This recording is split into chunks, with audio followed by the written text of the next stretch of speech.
Hello बच्चों, कैसे हो आप सभी। तो चलिए एक बार फिर से लाइव आ चुके हैं आप सभी बच्चों के बीच में। आज बच्चों हम करने वाले हैं प्रकाशिक यंत्र ऑप्टिकल इंस्ट्रूमेंट का महा मैराथन क्लास। तो चलिए शुरू करते हैं आज की ये महत्वपूर्ण क्लास। तो सबसे पहले मैं बताना चाहता हूं बच्चों कि आज की हम क्लास में हम देखने क्या वाले हैं। आज की क्लास में हम तीन मोस्ट इंपॉर्टेंट टॉपिक्स कवर करने वाले हैं। प्रकाशिक यंत्र में मानव नेत्र ह्यूमन आई बताऊंगा, फिर सूक्ष्मदर्शी माइक्रोस्कोप देखेंगे बच्चों, और अंत में हम देखेंगे दूरदर्शी टेलीस्कोप। ठीक है, तो शुरू करें। चलिए आप सभी बच्चे जल्दी से आ जाएंगे। आज की हमारी क्लास में बच्चों बहुत ही महत्वपूर्ण क्लास होने वाली है और स्टार्ट करेंगे, क्योंकि यहां से क्वेश्चन बहुत सारे पूछे जाते हैं, स्पेशली सूक्ष्मदर्शी और दूरदर्शी से। मानव नेत्र से भी आते हैं, मगर मानव नेत्र से कुछ कुछ बोर्ड्स में क्वेश्चन कम आते हैं। ठीक है, तो हम ज्यादा डिटेल में देखेंगे माइक्रोस्कोप और टेलीस्कोप। एक बारीक नजर हम लगाएंगे बच्चों मानव नेत्र पर कि मानव नेत्र होता क्या है। तो चलिए बात करते हैं मानव नेत्र। ठीक है, उससे पहले प्रकाशिक यंत्र। ठीक है, सबसे पहले क्या बच्चों, प्रकाशिक यंत्र ऑप्टिकल इंस्ट्रूमेंट क्या होता है। प्रकाशिक यंत्र एक ऐसी युक्ति होती है जिसकी सहायता से पास या दूर स्थित वस्तुओं का अध्ययन किया जाता है। क्या करते हैं हम ऑप्टिकल इंस्ट्रूमेंट की सहायता से, हम पास में या दूर में स्थित वस्तुओं को देख सकते हैं, वही तो प्रकाशिक यंत्र कहलाता है, ऑप्टिकल इंस्ट्रूमेंट कहलाता है बच्चों। अब बात करूं अगर मैं प्रकाशिक यंत्र के प्रकारों के बारे में, तो जैसे प्रतिबिंब बनता है ना, उसके आधार पर, प्रतिबिंबों के आधार पर प्रकाशिक उपकरण दो प्रकार के होते हैं। पहला होता है बच्चों वास्तविक प्रतिबिंब प्रकाशिक यंत्र, जो रियल इमेज बनाता है वो होता है बच्चों वास्तविक प्रतिबिंब प्रकाशिक यंत्र, रियल इमेज ऑप्टिकल इंस्ट्रूमेंट। और दूसरा होता है बच्चों यहां पर आभासी प्रतिबिंब प्रकाशिक यंत्र, जो वर्चुअल इमेज बनाता है। ठीक है, वो क्या कहलाता है बच्चों, वो आभासी प्रतिबिंब प्रकाशिक यंत्र कहलाता है। तो देखेंगे कौन से होते हैं वास्तविक प्रतिबिंब प्रकाशिक यंत्र, रियल इमेज ऑप्टिकल इंस्ट्रूमेंट। जिन प्रकाशिक यंत्रों में वस्तुओं का प्रतिबिंब वास्तविक बनता है उन्हें वास्तविक प्रतिबिंब प्रकाशिक यंत्र कहते हैं। नेत्र है, कैमरा है, ये इसके एग्जांपल्स हैं। ठीक है, मैंने बता दिया था जहां रियल इमेज बनेगा वही तो कहलाएगा बच्चों वास्तविक प्रतिबिंब प्रकाशिक यंत्र कहलाएगा। दूसरा बच्चों आभासी प्रतिबिंब प्रकाशिक यंत्र, वर्चुअल इमेज ऑप्टिकल इंस्ट्रूमेंट, जहां पर आभासी प्रतिबिंब बनता है, जैसे सूक्ष्मदर्शी है, दूरदर्शी है। ये सब कैसे बनाते हैं, ये आभासी प्रतिबिंब बनाते हैं, इसलिए से आभासी प्रकाशिक यंत्र कहते हैं। और इस अध्याय में हम पढ़ेंगे क्या, मानव नेत्र पढ़ना है बच्चों, सूक्ष्मदर्शी पढ़ना है, दूरदर्शी। आज की क्लास में, इस अध्याय का मतलब है आज की क्लास में हम ये तीन टॉपिक्स देखने वाले हैं वन बाय वन। तो सबसे पहले मानव नेत्र ह्यूमन आई की बात करते हैं, जिसका संरचना जो होता है, कंस्ट्रक्शन कुछ इस तरह से रहता है बच्चों। ठीक है, इस तरह से रहता है। यहां पर आपको सारी चीजें मैं वन बाय वन, अभी थोड़ा सा ये थ्योरेटिकल है ना, इसकी कहानियां मैं आपको समझाते चलूंगा कि कौन सी चीजें क्या होती है। मुख्य चीज होती है बच्चों लेंस। ठीक है, लेंस होता है हमारे पास आंखों के सामने, क्या होता है बच्चों, कॉर्निया होता है। ठीक है, लेंस जिस पर टिका है वो क्या चीज है, वो आइरिस है बच्चों, आइरिस। और साथ ही साथ मांसपेशियां भी होती है जिस पर टिका रहता है। पीछे का पार्ट जो रहता है वो मुख्य रूप से क्या कहलाता है बच्चों, रेटिना कहलाता है। उसमें पीत बिंदु होता है, अंध बिंदु होता है, प्रकाश शिरा होता है। ठीक है, जो एक क्या बोलते हैं, संसूचक की भांति कार्य करता है। ठीक है, इस तरह से। तो चलिए थोड़ा देख लेते हैं मानव नेत्र। मानव नेत्र को क्या बोलते हैं, मानव नेत्र का गोलक, आई बॉल, मनुष्य का नेत्र एक खोखले गोले के समान होता है, बोलता है, जिसकी दीवार सामने के भाग को छोड़कर चारों ओर दृढ़ अपारदर्शी परतों से ढकी होती है। केवल सामने पारदर्शी होता है, बाकी कैसा होता है बच्चों, अपारदर्शी। ठीक है, खोखले गोले के समान होता है, इसी को हम आई बॉल बोलते हैं। क्या बोलते हैं बच्चों, इसको आई बॉल कहते हैं। ठीक है, आगे हम इंपॉर्टेंट पार्ट्स देखते जाते हैं। सबसे पहला होता है बच्चों दृढ़ पटल। नेत्र गोलक की सबसे बाहरी अपारदर्शी परत को, जो नेत्र होता है ना उसका जो बाहरी अपारदर्शी परत होता है बच्चों, उसको दृढ़ पटल कहते हैं। यह श्वेत होता है। कैसा होता है बच्चों, श्वेत। देखे होंगे आंख में जो पोर्शन है जो सफेद रंग का वो है। ठीक है, इसे श्वेत पटल भी कहते हैं। श्वेत पटल नेत्र की भीतरी भागों की क्या करता है बच्चों, सुरक्षा करता है। दूसरा कार्निया, नेत्र गोलक के सामने का भाग ऊपर को उभरा हुआ, पतला तथा पारदर्शी होता है, इसे कार्निया कहते हैं। प्रकाश इसी भाग से होकर नेत्र में प्रवेश करता है, बहुत ही महत्वपूर्ण भाग होता है कार्निया। ठीक है, गोलक के सामने का भाग जो कैसा होता है, उभरा हुआ होता है, पतला होता है बच्चों, पारदर्शी होता है, उसे हम कार्निया कहते हैं। प्रकाश इसी भाग से होकर नेत्र में प्रवेश करता है। तीसरा होता है बच्चों रक्तक पटल, ठीक है। श्वेत पटल के भीतरी पृष्ठ पर लगी हुई परत काले रंग के ऊतकों की एक पतली झिल्ली होती है जिसे रक्तक पटल कहते हैं। यह नेत्र में कर्निया से भीतर आए प्रकाश का क्या करती है, अवशोषण। कर्निया से जो प्रकाश आती है उसका अवशोषण करने के लिए जिस लेयर का यूज करते हैं वो होता है बच्चों रक्तक पटल, ठीक है। एक ऐसे तो क्वेश्चंस यहां से पूछे जाने के चांसेस कम रहते हैं, एक बार आप देख सकते हैं कि इस तरह से होती है चीजें, ठीक है। आगे हमारे पास में आइरिस, आइरिस ये एक इंपॉर्टेंट पार्ट होता है बच्चों। कर्निया के पीछे की ओर रंगीन काली, भूरी, नीली, इसी के आधार पर हमारी आंखों का क्या होता है, रंग निर्धारित होता है, वो होता है आइरिस, ठीक है। अपारदर्शी झिल्ली का एक पर्दा होता है जिसे आइरिस कहते हैं। इसके बीच में एक छिद्र होता है, ठीक है, जिसे हम क्या कहते हैं, प्यूपिल कहते हैं या पुतली कहते हैं। आइरिस का कार्य नेत्र में जाने वाले प्रकाश की मात्रा को नियंत्रित करना, ठीक है। आइरिस का देखो ये थोड़ा सा इंपॉर्टेंट है। कर्निया के ठीक पीछे की ओर रंगीन, ठीक है, जिसमें काला रंग हो सकता है, भूरा हो सकता है, नीला रंग का एक अपारदर्शी झिल्ली होता है, बोलता है इसी के आधार पर हमारी आंखों के जो रंग है, ठीक है, वो निर्धारित होते हैं। मालूम है ना, किसी किसी की आंखें काले काले होती हैं, उसी पर गाना भी बना है कि ये काली काली आंखें। किसी की नीली आंखें होती है, किसी की क्या होती है बच्चों, आंखें थोड़ी भूरी होती है, तो अलग अलग प्रकार की होती है, ठीक है। तो ये आइरिस के कारण होता है बच्चों, ठीक है। इसमें बीच में एक छिद्र होता है जिसे हम प्यूपिल कहते हैं। आइरिस का काम क्या है, ये आइरिस प्रकाश की मात्रा को नियंत्रित करता है। अधिक प्रकाश में यह संकुचित होकर पुतली को छोटा कर देता है और कम प्रकाश में पुतली को फैला देता है, जिससे नेत्र में जाने वाले प्रकाश की मात्रा बढ़ जाती है। नेत्र की यह क्रिया स्वतः अपने आप होती है, जैसे प्रकाश होता है ना उसके हिसाब से। अधिक प्रकाश होगा तो संकुचित हो जाता है, कम प्रकाश होता है तो फैला देता है, ठीक है, ये याद रखना। नेत्र lens, eye lens most important चीज है। पुतली के पीछे पारदर्शी ऊतकों का बना एक द्विउत्तल लेंस होता है, डबल कॉन्वेक्स लेंस, जैसा हमने कॉन्वेक्स लेंस पढ़ा है ना उसी की तरह, जिसके द्वारा बाहरी वस्तुओं का उल्टा, छोटा और वास्तविक प्रतिबिंब लेंस के पीछे दृष्टिपटल रेटिना पर बनता है। उत्तल लेंस जो होता है बच्चों, आई लेंस जो होता है, ठीक है, ये क्या होता है, ये ऊतकों से बना होता है ना। उत्तल लेंस तो किससे बना होता है, वो तो कांच का है, ठीक है, मगर यहां पर एक ऊतकों से बना, टिश्यू से बना क्या रहता है, द्विउत्तल लेंस होता है, जिससे हम उल्टा, छोटा और वास्तविक प्रतिबिंब प्राप्त करते हैं बच्चों। और लेंस जो होता है मांसपेशियों की एक विशेष प्रणाली जिसे सिलियरी प्रणाली कहते हैं के द्वारा टिका रहता है। ये पेशियां लेंस पर उपयुक्त डालकर इसके पृष्ठों को वक्रता को बढ़ा घटा देता है। सिंपली याद रखना, आई लेंस एक उत्तल लेंस की तरह कार्य करने वाला होता है, ठीक है। इसी से प्रतिबिंब कहां प्राप्त होता है, हमको रेटिना पर प्राप्त होता है। आगे दृष्टिपटल, रेटिना। नेत्र गोलक के पीछे की ओर, मैंने बोला पीछे की ओर का भाग जो होता है वो रेटिना कहलाता है, ठीक है। ऊपर झिल्ली दृष्टिपटल होती है। इस पर्दे पर विशेष प्रकार की तंत्रिकाओं के सिरे होते हैं, नर्व्स के सिरे होते हैं, जिन पर प्रकाश पड़ने से संवेदन उत्पन्न होता है। यह संवेदन तंत्रिकाओं के एक समूह जिसे दृष्टि तंत्रिका कहते हैं, ऑप्टिक नर्व्स कहते हैं बच्चों, ऑप्टिक नर्व कहते हैं, के द्वारा मस्तिष्क तक पहुंचते हैं। तो रेटिना का काम बहुत ही महत्वपूर्ण होता है। यहीं से क्या होता है, जो भी प्रकाश आती है उसकी इमेज जो बनता है वो हमारी मस्तिष्क तक पहुंचाने वाला जो पटल होता है यहीं पर होता है। जितने नर्व होते हैं, तंत्रिका होती है, सब यही होता है रेटिना में।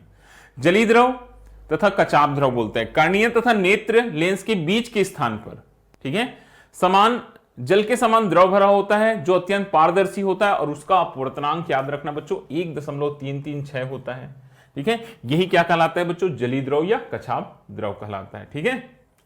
और है फिर कुछ इंपॉर्टेंट में पीत बिंदु, येलो स्पॉट होता है। दृष्टिपटल के मध्य में पीला भाग होता है जिस पर बना प्रतिबिंब बहुत ही स्पष्ट होता है। अगर प्रतिबिंब किससे बन रहा है बच्चों, येलो स्पॉट से बन रहा है तो स्पष्ट प्रतिबिंब बनता है। अगर यही प्रतिबिंब जो है ब्लाइंड स्पॉट से बन रहा है, अंध बिंदु से, तो जो क्या होता है, जो इमेज रहता है थोड़ा सा धुंधला बनता है, ठीक है। तो दृष्टिपटल के जिस स्थान को छेदकर प्रकाश से राय मस्तिष्क को जाती, उस स्थान पर पड़ने वाले प्रकाश का दृष्टिपटल पर कोई प्रभाव नहीं पड़ता। इस स्थान को हम क्या कहते हैं बच्चों, अंध बिंदु कहते हैं। ये सारे पॉइंट्स मैंने इसलिए भी लगाए हुए हैं ताकि जब आपको पीडीएफ मिले बच्चों, आपको पीडीएफ मिलेगी कहां, हमारे जो टेलीग्राम चैनल है गोपाल सर फिजिक्स में, तो आप एक बार रीड कर सकते हैं। इसलिए मैंने ये सारी की सारी चीजें, पहले तो सोचा कि ये सब ना लगाऊं, ठीक है, ये सब तो थ्योरी है, इसको ना लगाऊं, मगर मैंने फिर सोचा कि कुछ बच्चे चाहते हैं कि वो ये सब को पढ़ सके एक बार, इसलिए मैंने ये सारी की सारी चीजें यहां लगा दी है। आप रीड कर सकते हैं। अब छोटी छोटी मगर महत्वपूर्ण बातें देखते जाते हैं। अब बारी आती है बच्चों नेत्र की समंजन क्षमता की, कि नेत्र की समंजन क्षमता होती क्या है। नेत्र की वह क्षमता जिसके कारण नेत्र लेंस की फोकस दूरी में, ठीक है, नेत्र की वह क्षमता जिसके कारण नेत्र लेंस की फोकस दूरी में परिवर्तन कर दूर और नजदीक की वस्तुओं को स्पष्ट रूप से देखा जाता है, वो नेत्र की समंजन क्षमता कहलाती है। मतलब ये आई की एक पावर है जिससे हम क्या कर सकते हैं बच्चों, अपनी सुविधा अनुसार फोकस दूरी को कम या ज्यादा करके, ठीक है, किसी भी वस्तु के प्रतिबिंब को हम स्पष्ट रूप से देख सकते हैं। वो नेत्र की क्या कहलाती है, समंजन क्षमता कहलाती है। नेत्र का दूर व निकट बिंदु, far and near point of आई। नेत्र से अधिकतम दूरी पर स्थित वह बिंदु जिस पर रखी वस्तु को नेत्र स्पष्ट देख सके, नेत्र का दूर बिंदु कहलाता है। वह अधिकतम दूरी जहां पर रखी वस्तु हमको स्पष्ट रूप से दिखाई देती है, वह क्या कहलाती है बच्चों, वह दूर बिंदु कहलाती है। स्वस्थ नेत्र के लिए यह अनंत होता है, याद रखना, स्वस्थ नेत्र के लिए यह इन्फिनाइट होता है, क्योंकि हम अनंत तक देख सकते हैं, बहुत दूर देखते हैं ना। चंद्रमा, जो इतने सारे ग्रह है बच्चों, उनको देख सकते हैं, चंद्रमा है, तारे हैं, इन सबको देखते हैं। तो हमारी जो दूर दृष्टि है वो कैसी है बच्चों, अनंत है। नेत्र से न्यूनतम दूरी पर स्थित वह बिंदु जिस पर रखी वस्तु को स्पष्ट रूप से देख सकते हैं, वो नेत्र का निकट बिंदु, नियर पॉइंट कहलाता है। सामान्य आंख के लिए निकट बिंदु नेत्र लेंस की दूरी स्पष्ट दृष्टि की न्यूनतम दूरी कहलाती है। बोलता है क्या कहलाती है बच्चों, स्पष्ट दृष्टि की न्यूनतम दूरी कहलाती है। यह 25 सेंटीमीटर होता है, 25 सेंटीमीटर होता है। कितना होता है, 25 सेंटीमीटर होता है, याद रखिएगा, ठीक है। ये कितना होता है बच्चों, ये 25 सेंटीमीटर होता है। बहुत ही इंपॉर्टेंट पॉइंट है, याद रखना, परीक्षाओं में अक्सर ये चीजें पूछी जाती है। आगे बढ़े, चलेगा। दृष्टि दोष और उनका निवारण, ठीक है। कुछ दृष्टि दोष है बच्चों और उनका निवारण हम कैसे करेंगे ये भी एक बार देख लो। सबसे पहला होता है बच्चों निकट दृष्टि या मायोपिया, निकट दृष्टि दोष या मायोपिया। दूसरा होता है बच्चों दूर दृष्टि दोष, जिसे हम दीर्घ दृष्टि या हाइपरमेट्रोपिया बोलते हैं। तीसरा होता है जरा दृष्टि बच्चों, ठीक है। और चौथा होता है बच्चों अबिंदुकता। क्या होता है, अबिंदुकता। हम 1 बाय 1 आपको सारे के सारे पॉइंट्स बताते चलते हैं। सबसे पहले बच्चों निकट दृष्टि दोष। इस प्रकार के दोष में क्या होती है, नेत्र में इस प्रकार का दोष उत्पन्न होने पर निकट की वस्तुएं, देखो उल्टा है ना नाम का, निकट दृष्टि दोष है मगर पास की वस्तुएं तो स्पष्ट दिखाई देगी किंतु दूर की वस्तु स्पष्ट रूप से दिखाई नहीं देती, तो वो निकट दृष्टि दोष होता है। और ऐसा होने के कुछ रीजंस है बच्चों। सबसे पहला कि नेत्र लेंस और रेटिना के बीच की दूरी बढ़ जाती है। दूसरा, नेत्र लेंस की फोकस दूरी कम हो गई अर्थात वक्रता बढ़ गई हो, ये इसका रीजन है। यहां पर मैं छोटा सा एक डायग्राम बनाकर आपको समझाना चाहता हूं, देखिएगा ना बिल्कुल ध्यान से। अगर बच्चों, अगर ये हमारी आंख है, ठीक है, इस तरह से अगर हमारी आंख है, थोड़ा सा डायग्राम में एक बार फिर से इसको बनाता हूं, ध्यान से देखिएगा ना।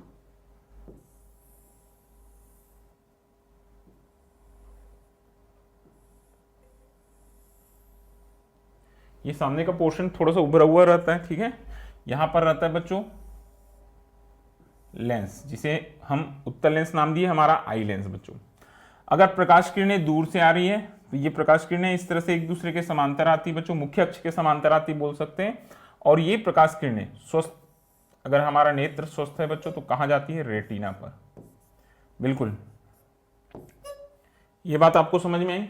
इस तरह से हमारा प्रतिबिंब बनता है। अगर यहां पर मान के चलो, ठीक है, यहां पर कोई, अगर हम किसी को देख रहे हैं, मान के चलो किसी, ठीक है, किसी को देख रहे हैं हम, यहां पर कोई है, उसको हम क्या कर रहे हैं बच्चों, हम देख रहे हैं इस तरह से।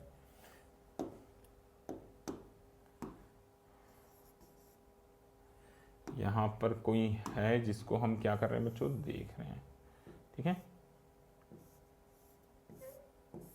यहां पर है, कोई है जिसको हम देख रहे हैं, तो कैसे आती प्रकाश किरण, इस तरह से समांतर आएगी, दूर से आएगी। तो कैसे आएगी बच्चों, इस तरह से समांतर आएगी, ठीक है।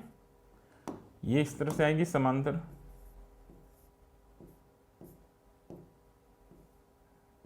ठीक है। इस तरह से क्या आएगी बच्चों, समांतर आएगी। प्रकाश किरण इस तरह से समांतर आएगी। और कहां पर प्रतिबिंब प्राप्त होता है हमको, रेटिना पर प्राप्त होता है। कहां पर प्राप्त होता है बच्चों, रेटिना पर प्राप्त होता है। ठीक है, ये इस तरह से। हाँ, अगर निकट दृष्टि दोष है, कैसा है बच्चों, अगर निकट दृष्टि दोष है, मान के चलिए कि जो दृष्टि दोष है वो कैसा दोष है बच्चों, निकट दृष्टि दोष है। तो अगर वो निकट दृष्टि दोष है तो उस केस में बच्चों क्या होता है मालूम है, एक्चुअल में उस केस में ये होता है कि ये जो प्रतिबिंब है, ये जो प्रतिबिंब है बच्चों, दूर से आ रही वस्तु का ये जो प्रतिबिंब है वो हमको, ठीक है, रेटिना से पहले ही प्राप्त हो जाता है कहीं पर। ये हमको क्या होता है बच्चों, रेटिना से पहले ही प्राप्त हो जाता है ये प्रतिबिंब हमको, ठीक है, रेटिना से कुछ पहले ही प्राप्त हो जाता है ये प्रतिबिंब। इस तरह से हमको क्या होता है बच्चों, निकट दृष्टि दोष होता है। ठीक है, क्या होता है हमको, निकट दृष्टि दोष होता है। और इसका भी, ठीक है, निवारण करने का तरीका है। ठीक है, कैसे हम इस दोष को कम कर सकते हैं देखिएगा। इस दोष के निवारण के लिए अवतल लेंस का उपयोग करते हैं जिसकी फोकस दूरी नेत्र से उसकी बिंदु की दूरी के बराबर होती है। ठीक है, काम कैसे करता है, अनंत पर स्थित वस्तु का आभासी प्रतिबिंब अवतल लेंस की फोकस पर बनता है जहां पर नेत्र का दूर बिंदु होता है बोलते हैं। ठीक है, और फोकस दूर बिंदु पर बना प्रतिबिंब लेंस के लिए वस्तु का कार्य करता है और अंतिम प्रतिबिंब कहां पर बन जाता है, रेटिना पर। समझिएगा इसको भी, बिल्कुल मैं इसको डिटेल में लेकर नहीं जाना चाहता। ठीक है, एक बार आप सुन लीजिए कि होता क्या एक्चुअल में यहां।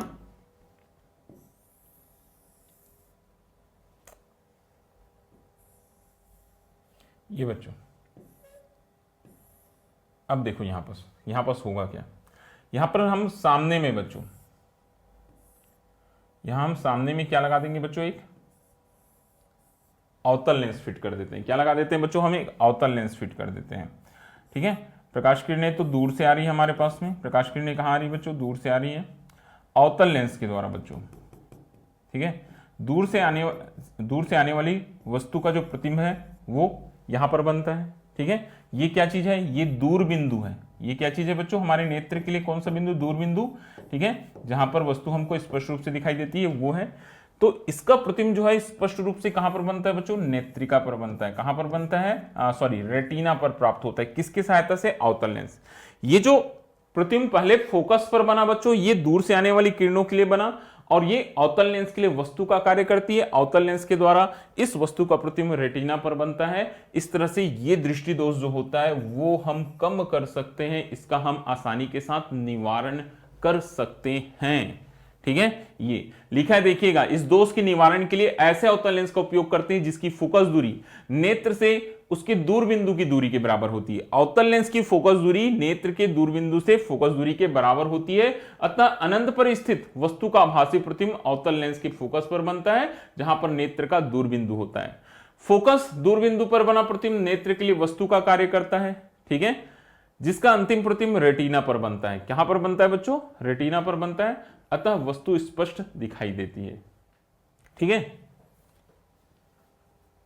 आगे सुनिएगा। अब है दीर्घ दृष्टि दोष तीसरे नंबर में। ठीक है, दूसरे नंबर में है दीर्घ दृष्टि दोष बच्चों। नेत्र में इस प्रकार का दोष होने पर दूर की वस्तु है तो स्पष्ट दिखाई देती, ये भी ठीक उल्टा है, दूर की वस्तु स्पष्ट दिखेगी, निकट की वस्तु नहीं दिखाई देगी। तो इसके भी कुछ कारण होते हैं। सबसे पहले नेत्र लेंस और रेटिना की बीच की दूरी कम होना, ठीक अपोजिट, वहां बढ़ने से क्या हो रहा था, वो निकट दृष्टि दोष हो रहा था, और घटने से क्या हो रहा है बच्चों, नेत्र लेंस और रेटिना के बीच की दूरी कम होने से क्या हो रहा है, दीर्घ दृष्टि दोष हो रहा है। नेत्र लेंस की फोकस दूरी बढ़ गई हो अर्थात वक्रता कम हो गई थी, ये भी ठीक अपोजिट हुआ। हमने निकट में पढ़ा था कि नेत्र लेंस की फोकस दूरी कम हो गई हो, वक्रता बढ़ गई हो। यहां फोकस दूरी बढ़ गई, वक्रता कम हो गई। ठीक है, किस तरह से होता है देखिए, ये तो क्या है, दीर्घ दृष्टि दोषयुक्त नेत्र का निकट बिंदु बच्चों। निकट बिंदु को हमने एन ले लिया है, प्रतिबिंब स्पष्ट रूप से बन रहा है कहां, रेटिना पर।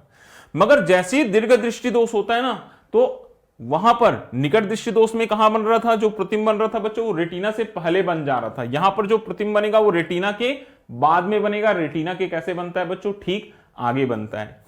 तो इसका निवारण करने के लिए हम यूज करते हैं उत्तल लेंस। ये सब आपको छोटी छोटी चीजें पूछ सकता है कि निवारण के लिए कौन सा लेंस यूज करते हैं। ऐसे तो क्वेश्चंस ऐसे ही पूछे जाएंगे यहां से 1 नंबर के बच्चों। तो यहां उत्तल लेंस का उपयोग करते हैं, और कैसे यूज करते हैं देखो। उत्तल लेंस का उपयोग करते हैं बच्चों, ठीक है, तो निकट बिंदु पर रखी वस्तु का प्रतिबिंब कहां बनता है, दोषयुक्त नेत्र के निकट बिंदु पर बन जाएगा। ये प्रतिबिंब पहले यहां प्राप्त होगा, फिर यहां से उत्तल लेंस के द्वारा ये प्रतिबिंब ठीक हमको कहां प्राप्त होता है, रेटिना पर प्राप्त होता है। ठीक है, बिल्कुल इजी चीजें हैं ये सारी की सारी चीजें, आप हमेशा याद रखना। फिर होता है बच्चों जरा दृष्टि दोष तीसरा। बुढ़ापे में आंख की समंजन क्षमता कम हो जाती है और ना तो निकट की वस्तु दिखाई देती है और ना तो दूर की, दोनों समस्याएं एक साथ आ जाती है। तो ये क्या होता है बच्चों, जरा दृष्टि दोष होता है। इस प्रकार के दोष को हम जरा दृष्टि दोष कहते हैं। इस दोष के निवारण के लिए द्विफोक्सी लेंस, बाइफोकल लेंस प्रयुक्त किए जाते हैं। नीचे का भाग उत्तल, ऊपर का भाग अवतल। देखना बहुत सारे लोगों के चश्मे में बीच में देखना एक निशान होता है, अलग अलग लेंस लगे होते हैं, दूर की वस्तु को पढ़ने के लिए अलग, पास की वस्तु को पढ़ने के लिए अलग। तो उस प्रकार के जो दृष्टि दोष होता है बच्चों, उसे जरा दृष्टि दोष कहते हैं। और निवारण के लिए द्विफोकस, बाइफोकल लेंस, ठीक है। नीचे का भाग उत्तल और नजदीक की वस्तु देख सकते हैं, ऊपर का भाग अवतल लेंस होता है जिससे हम दूर स्थित वस्तुओं को देख सकते हैं। अक्सर ये बुजुर्गों में होता है। किन में होता है बच्चों, ये बुजुर्गों में होता है। फिर है अबिंदुकता। नेत्र में इस प्रकार का दोष होने पर ऊर्ध्वाधर और क्षैतिज रेखाएं एक साथ स्पष्ट दिखाई नहीं देती, कुछ कुछ चीजें दिखती है, कुछ चीजें नहीं दिखती, तो वो अबिंदुकता कहलाती है। इस दोष के निवारण के लिए बेलनाकार लेंस, सिलेंड्रिकल लेंसों का उपयोग किया जाता है। बिल्कुल मैंने एक इजी, ठीक है, लाइन बाय लाइन बता दिया, क्योंकि यहां से क्वेश्चंस आने के चांसेस कम होते हैं। स्पष्ट दृष्टि की न्यूनतम दूरी पूछता है स्वस्थ नेत्र के लिए, जो कि है 25 सेंटीमीटर, आप सभी बच्चों को मालूम है, ठीक है। अब हम यहां से बच्चों आगे बात करेंगे दर्शन कोण। यहां तक की बातें आपको पूरी की पूरी क्लियर हो गई होगी। तो अब यहीं से बच्चों हम बात करेंगे किसके बारे में, दर्शन कोण के बारे में। देखते हैं कि दर्शन कोण क्या होता है। ओके, तो चलिए, अगर आप सभी बच्चे तैयार हैं तो हम बहुत जल्द स्टार्ट करते हैं बच्चों दर्शन कोण। तो चलिए बच्चों, अब हम आगे देखेंगे। अगला जो हमारा टॉपिक है बच्चों, वो है दर्शन कोण, विजुअल एंगल। मैंने आपको मानव नेत्र के बारे में सारी चीजें मैंने अच्छे से आपको समझा दी बच्चों। अब हम आगे बढ़ेंगे।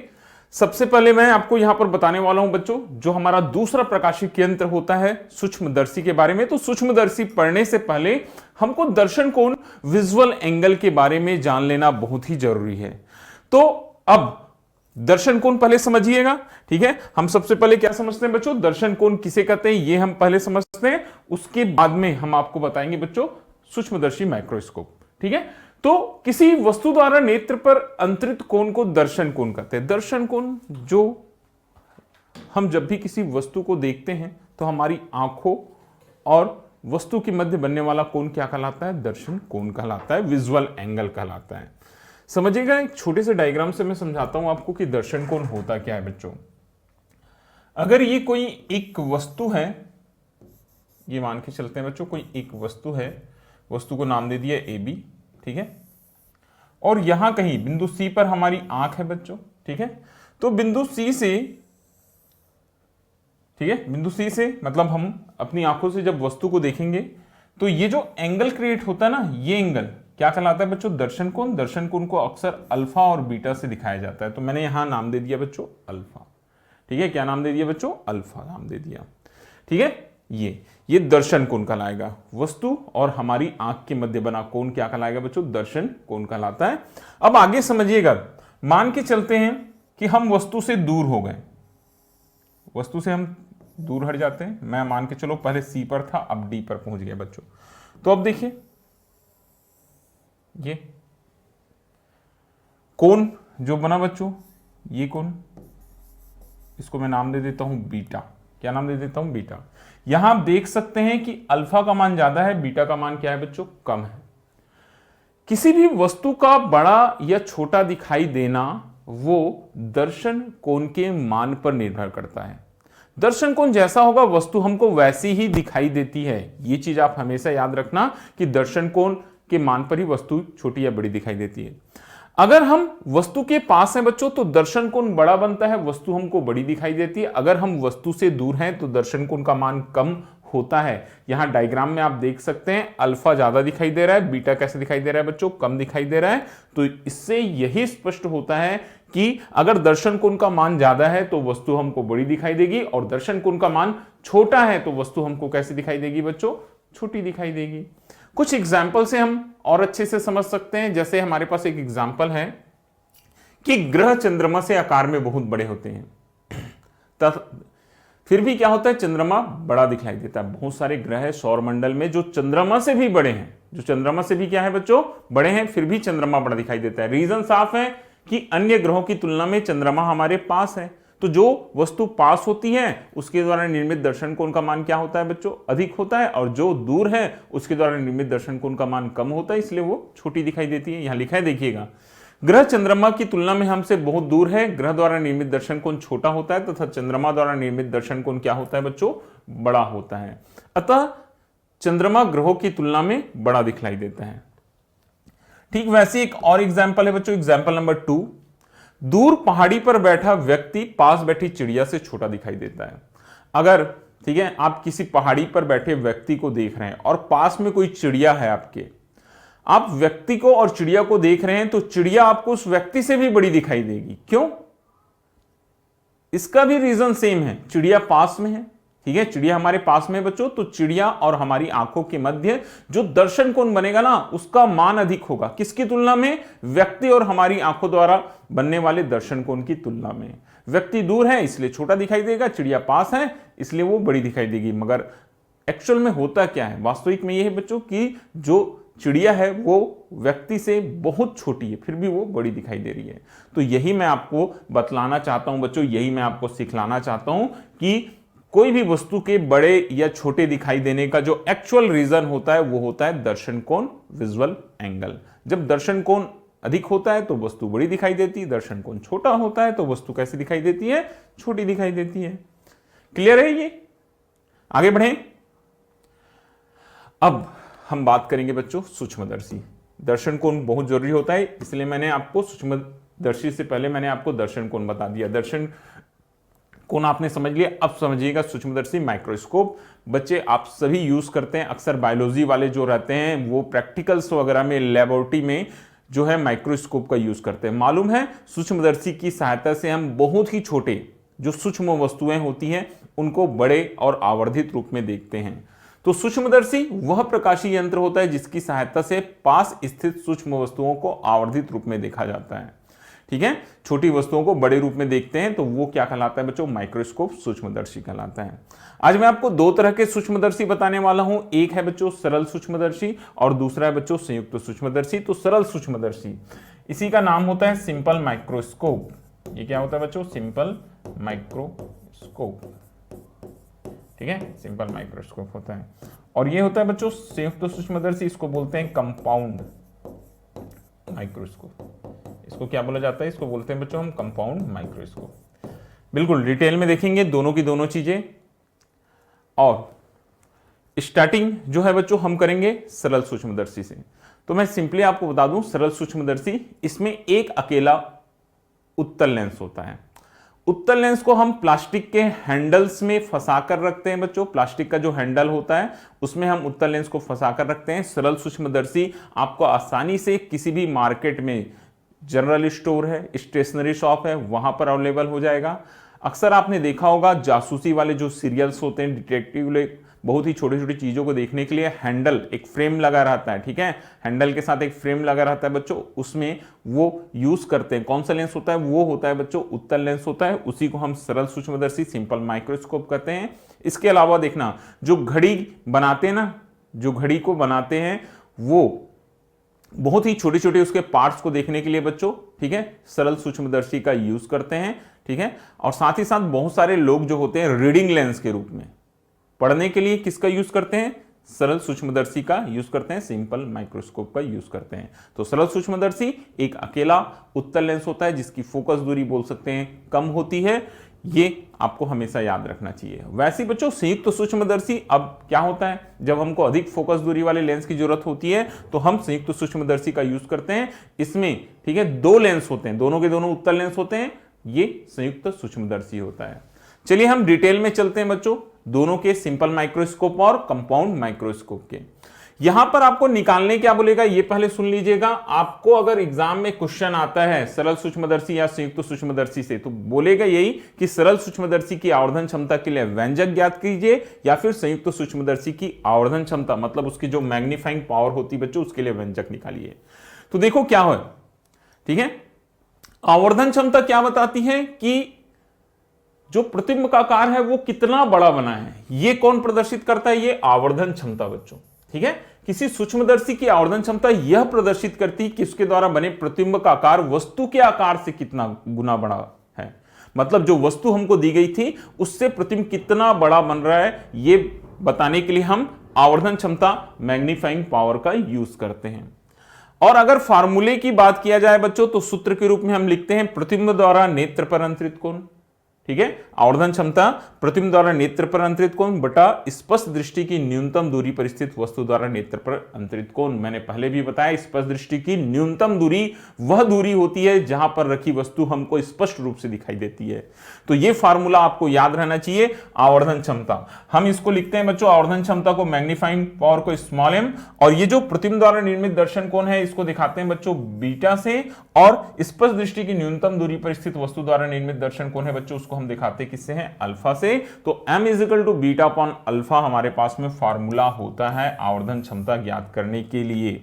और ठीक है, आवर्धन क्षमता हम इसके बाद में दो तरीके से निकालते हैं बच्चों, प्रतिबिंब की स्थिति के आधार पर। एक बार जब प्रतिबिंब कहां हो, स्पष्ट दृष्टि की न्यूनतम दूरी पर बने, और दूसरी बार जब प्रतिबिंब कहां बने बच्चों, अनंत पर बने।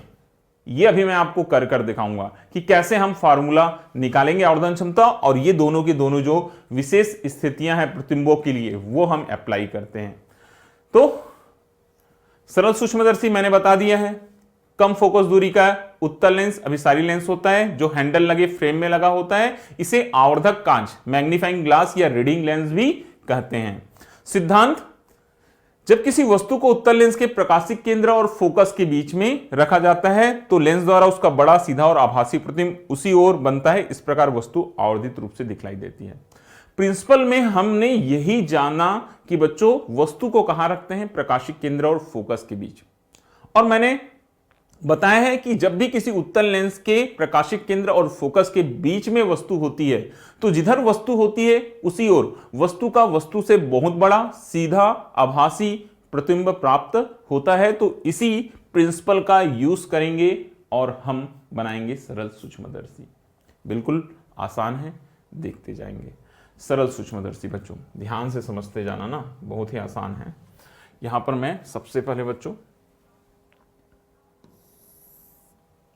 ठीक है, एक मैं माइक्रोस्कोप बना लेता हूं। क्या बनाऊंगा बच्चों, मैं एक माइक्रोस्कोप बना लेता हूं, सिंपल माइक्रोस्कोप एक उत्तल लेंस के द्वारा। इसे हम किरण आरेख बोलते हैं, जो चित्र बनाते हैं ना बच्चों, रे डायग्राम बोलते हैं। किरण आरेख कई बार एग्जाम में देता है कि इसका किरण आरेख बनाइए, किरण पथ बनाइए। ठीक है, तो ध्यान से देखिएगा, बहुत ही आसान होता है कैसे हम बनाते हैं इसको। सबसे पहले एक उत्तल लेंस, क्योंकि एक ही उत्तल लेंस है,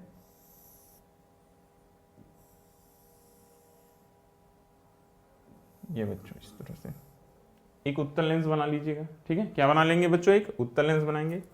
इस उत्तल लेंस के सामने ये बच्चों एक वस्तु रखेंगे जिसका नाम है बच्चों AB। अब ध्यान से देखते जाना ना, रे डायग्राम बहुत ही इंपॉर्टेंट होता है, किस तरह से हमारा डायग्राम बनेगा। पहली प्रकाश किरण जो होती है बच्चों मुख्य अक्ष के समांतर जाती है। आप सभी बच्चों ने पढ़ा हुआ है कि जो प्रकाश किरण मुख्य अक्ष के समांतर जाती है वो द्वितीय मुख्य फोकस से, कहां से बच्चों, वो जो होती है वो द्वितीय मुख्य फोकस से होकर होती हुई आगे निकल जाती है। ये पहली प्रकाश किरण, ठीक है, हो गई। दूसरी प्रकाश किरण इस उत्तल लेंस को मैं नाम दे देता हूं बच्चों L, इसका प्रकाशिक केंद्र होता है O। दूसरी प्रकाश किरण जो है वो कहां से होकर जा रही बच्चों, वो होती है प्रकाशिक केंद्र से होकर जाने वाली, ये भी अपने मार्ग में इस तरह से सीधे निकल जाती है। बात समझ में आई? क्या बताया मैंने आपको यही बताया कि मुख्य अक्ष पर, ठीक है, कहां पर, प्रकाशिक केंद्र O और फोकस F, लेंस के प्रकाशिक केंद्र O और फोकस F के बीच में एक वस्तु रखी बच्चों, वस्तु का नाम है AB। पहली प्रकाश किरण मुख्य अक्ष के समांतर गई जो लेंस से अपवर्तन के पश्चात आगे निकल गई, दूसरी प्रकाश केंद्र से होकर गई, वो भी आगे निकल गई।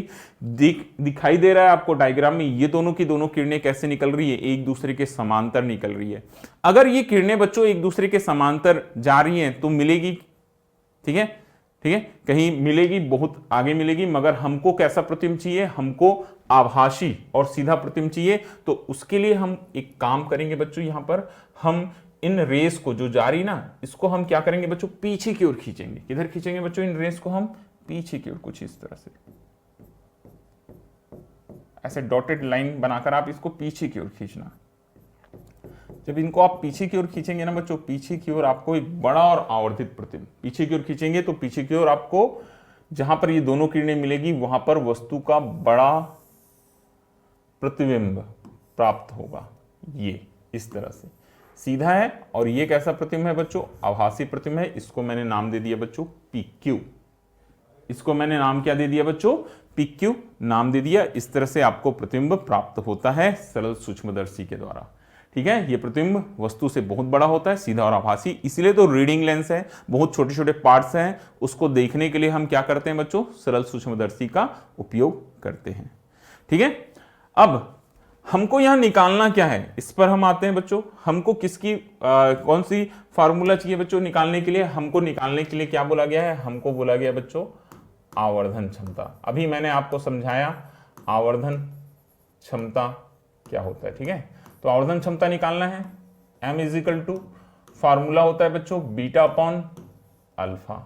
बीटा अपॉन क्या होता है? अल्फा। अब बीटा और अल्फा क्या है? बीटा है बच्चों अंतिम प्रतिबिंब या प्रतिबिंब द्वारा निर्मित दर्शन कोण को हम बीटा कहते हैं। याद रहना, बीटा क्या है? प्रतिबिंब द्वारा निर्मित दर्शन कोण क्या कहलाता है बच्चों? बीटा। तो प्रतिबिंब कहां प्राप्त हुआ? AB वस्तु है, प्रतिबिंब PQ पर प्राप्त हो रहा है, तो ये बच्चों ये कोण हमारा क्या हो जाएगा? ये हो जाएगा बच्चों बीटा। ये कोण क्या हो जाएगा बच्चों? हमारा बीटा हो जाएगा। ठीक है, ये अल्फा क्या है? स्पष्ट दृष्टि की न्यूनतम दूरी पर स्थित वस्तु द्वारा निर्मित दर्शन कोण।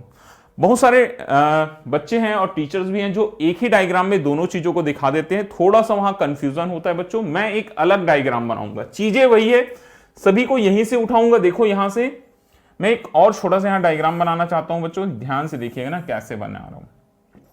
ये वस्तु है बच्चों AB। ठीक है, ये हमारा प्रकाशिक केंद्र क्या है बच्चों? O है। AB को मैंने स्पष्ट दृष्टि की न्यूनतम दूरी पर रखा हुआ है, ये इस तरह से। ठीक है, तो ये जो स्पष्ट दृष्टि की न्यूनतम दूरी पर जो कोण बनता है बच्चों वो कहलाता है अल्फा। और स्पष्ट दृष्टि की न्यूनतम दूरी डिस्टिंक्ट विजन कहते हैं, कैपिटल D से दिखाते हैं बच्चों। ये जो दूरी है वस्तु की दूरी कहां से? प्रकाशिक केंद्र से, ये क्या कहलाएगी? कैपिटल D कहलाएगी। अब हमेशा एक अलग डायग्राम बनाकर दिखा सकते हैं, इसको आसानी होता है। ठीक है, इस चित्र को समझने में। तो दोनों एंगल मैंने दिखा दिए आपको, ये अल्फा और ये बीटा। आप चाहते हैं तो एक में ही बना सकते हैं। ठीक है, मगर अलग बनाने से हमको ये फायदा होता है कि चित्र जो रहता है, डायग्राम रहता है, वो ज्यादा हमको अच्छे से समझ में आता है। तो दोनों एंगल्स हमारे पास बन गए। अब हम चलेंगे बच्चों आवर्धन क्षमता m is equal to beta upon alpha जो हमको निकालना है उसके फॉर्मूले के। तो यहां पर बोलता है बच्चों, सबसे पहली लाइन बोलता है चूंकि अल्फा और बीटा के मान, ठीक है, अल्फा और बीटा के मान कैसे होते हैं? बहुत कम होते हैं। ठीक है, अतः यहां पर हम बीटा इज इक्वल टू बच्चों tan बीटा, हमको एंगल निकालना है तो हम बीटा की जगह क्या मान के चलते हैं? tan बीटा मान के चलते हैं। और उसका भी रीजन ये होता है कि tan बीटा में हमको लंब और आधार की जरूरत होती है, जो कि यहां पर हमको आसानी से प्राप्त हो जाता है। ठीक है, और अल्फा को बच्चों, ठीक है, ये जो अल्फा है उसे हम क्या मान लेंगे बच्चों? उसे हम मान लेंगे tan अल्फा। उसे हम क्या मान लेंगे बच्चों? tan alpha. Beta is equal to tan beta और अल्फा को हम मान लेंगे tan अल्फा। इसलिए m इज इक्वल टू बच्चों हमारे पास फॉर्मूला बन गया tan beta upon tan alpha, समीकरण नंबर 1। क्या प्राप्त हुआ बच्चों? हमको समीकरण नंबर 1 प्राप्त हुआ। अब आप यहां इस, ठीक है, डायग्राम में आप दोनों की दोनों चीजें आप निकाल सकते हैं। ठीक है, क्या क्या निकालेंगे बच्चों? tan अल्फा और tan बीटा। tan बीटा किसके लिए बना है? PQ के लिए। ध्यान से मेरी बात सुनिएगा, ठीक है, बिल्कुल आपको बहुत अच्छे से ये चीज समझ में आ जाएगी बच्चों कि कैसे हम निकालते हैं। यहां पर अगर डायग्राम में देखेंगे बच्चों, ठीक है, बीटा तो बना है PQ के लिए, प्रतिबिंब द्वारा निर्मित दर्शन कोण है। मगर यहां पर देखेंगे बच्चों त्रिभुज PQO और त्रिभुज ABO। त्रिभुज PQO डायग्राम देखिएगा, ABO समरूप त्रिभुज है, तो चाहे मैं त्रिभुज PQO में निकालूं, चाहे मैं त्रिभुज ABO में बीटा की वैल्यू निकालूं, दोनों में सही है। तो यहां पर मैं अपनी सुविधा के लिए मैं एक काम करता हूं बच्चों, मैं कौन सा त्रिभुज लेकर चलूंगा, मैं लेके चलूंगा बच्चों त्रिभुज कौन सा, ABO, त्रिभुज ABO में क्या निकाल लूंगा, यहां मैं tan बीटा, क्या निकाल लूंगा बच्चों, tan बीटा।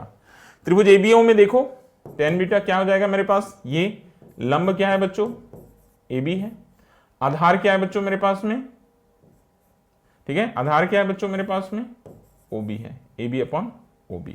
आ गया मेरे पास वैल्यू।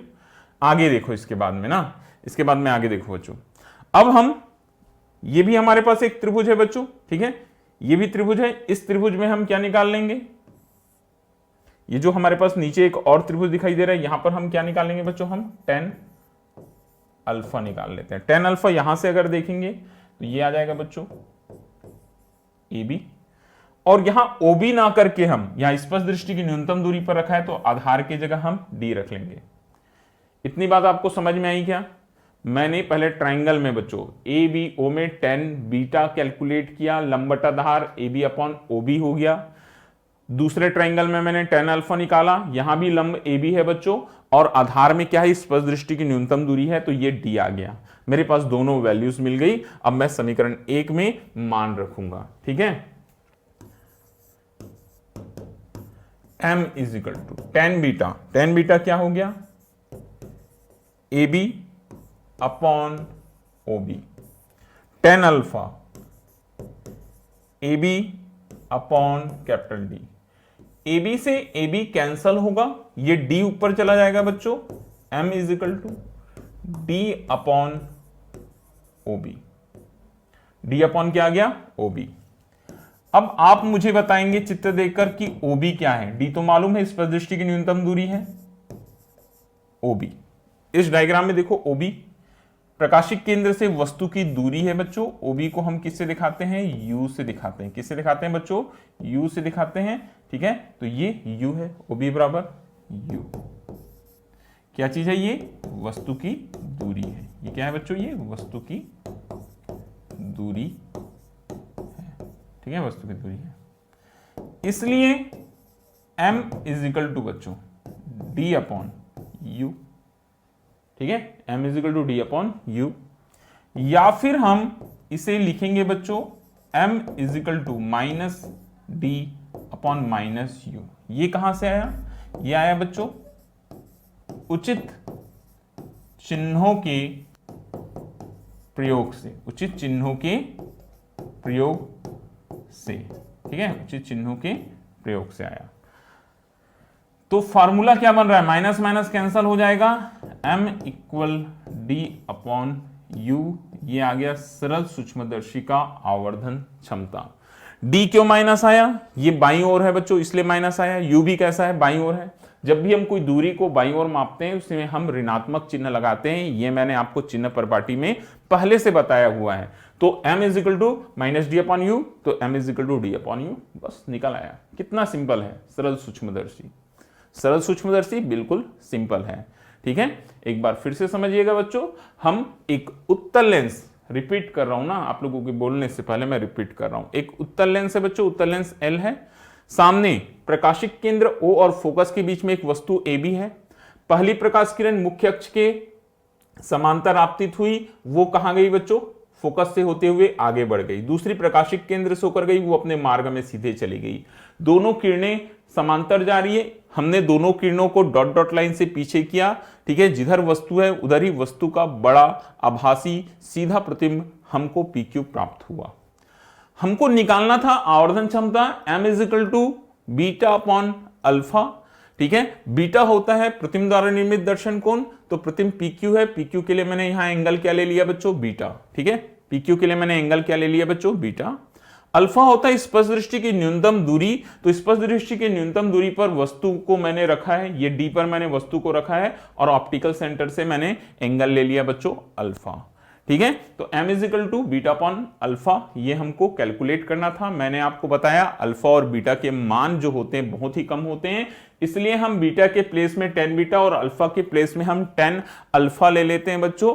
ठीक है, तो क्या आ गया हमारे पास, m is equal to 10 beta upon 10 alpha आ गया। इक्वेशन नंबर 1 डायग्राम से बेटा आप निकालना 10 बीटा 10 अल्फा। बीटा तो अंतिम प्रतिबिंब द्वारा निर्मित दर्शन कोण होता है। तो त्रिभुज कौन सा बन रहा था एक्चुअल में, PQO, मगर मैंने बताया समरूप त्रिभुज है, इसलिए हम PQO के जगह में ABO ले सकते हैं। तो त्रिभुज ABO में मैंने 10 beta is equal to AB upon OB किया।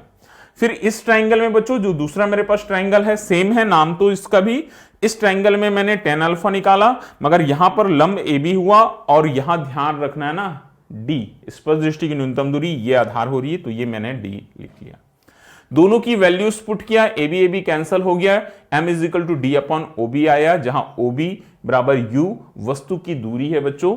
तो हमने m is equal to D upon U लिया। चिन्ह परिपाटी का यूज करेंगे बच्चों, तो दोनों में साइन माइनस आएगा क्योंकि दोनों ऑप्टिकल सेंटर के बाईं ओर डिस्टेंस हम मेजर कर रहे हैं। तो minus D upon minus U, m is equal to D upon U, ये होता है सरल सूक्ष्मदर्शी का आवर्धन क्षमता।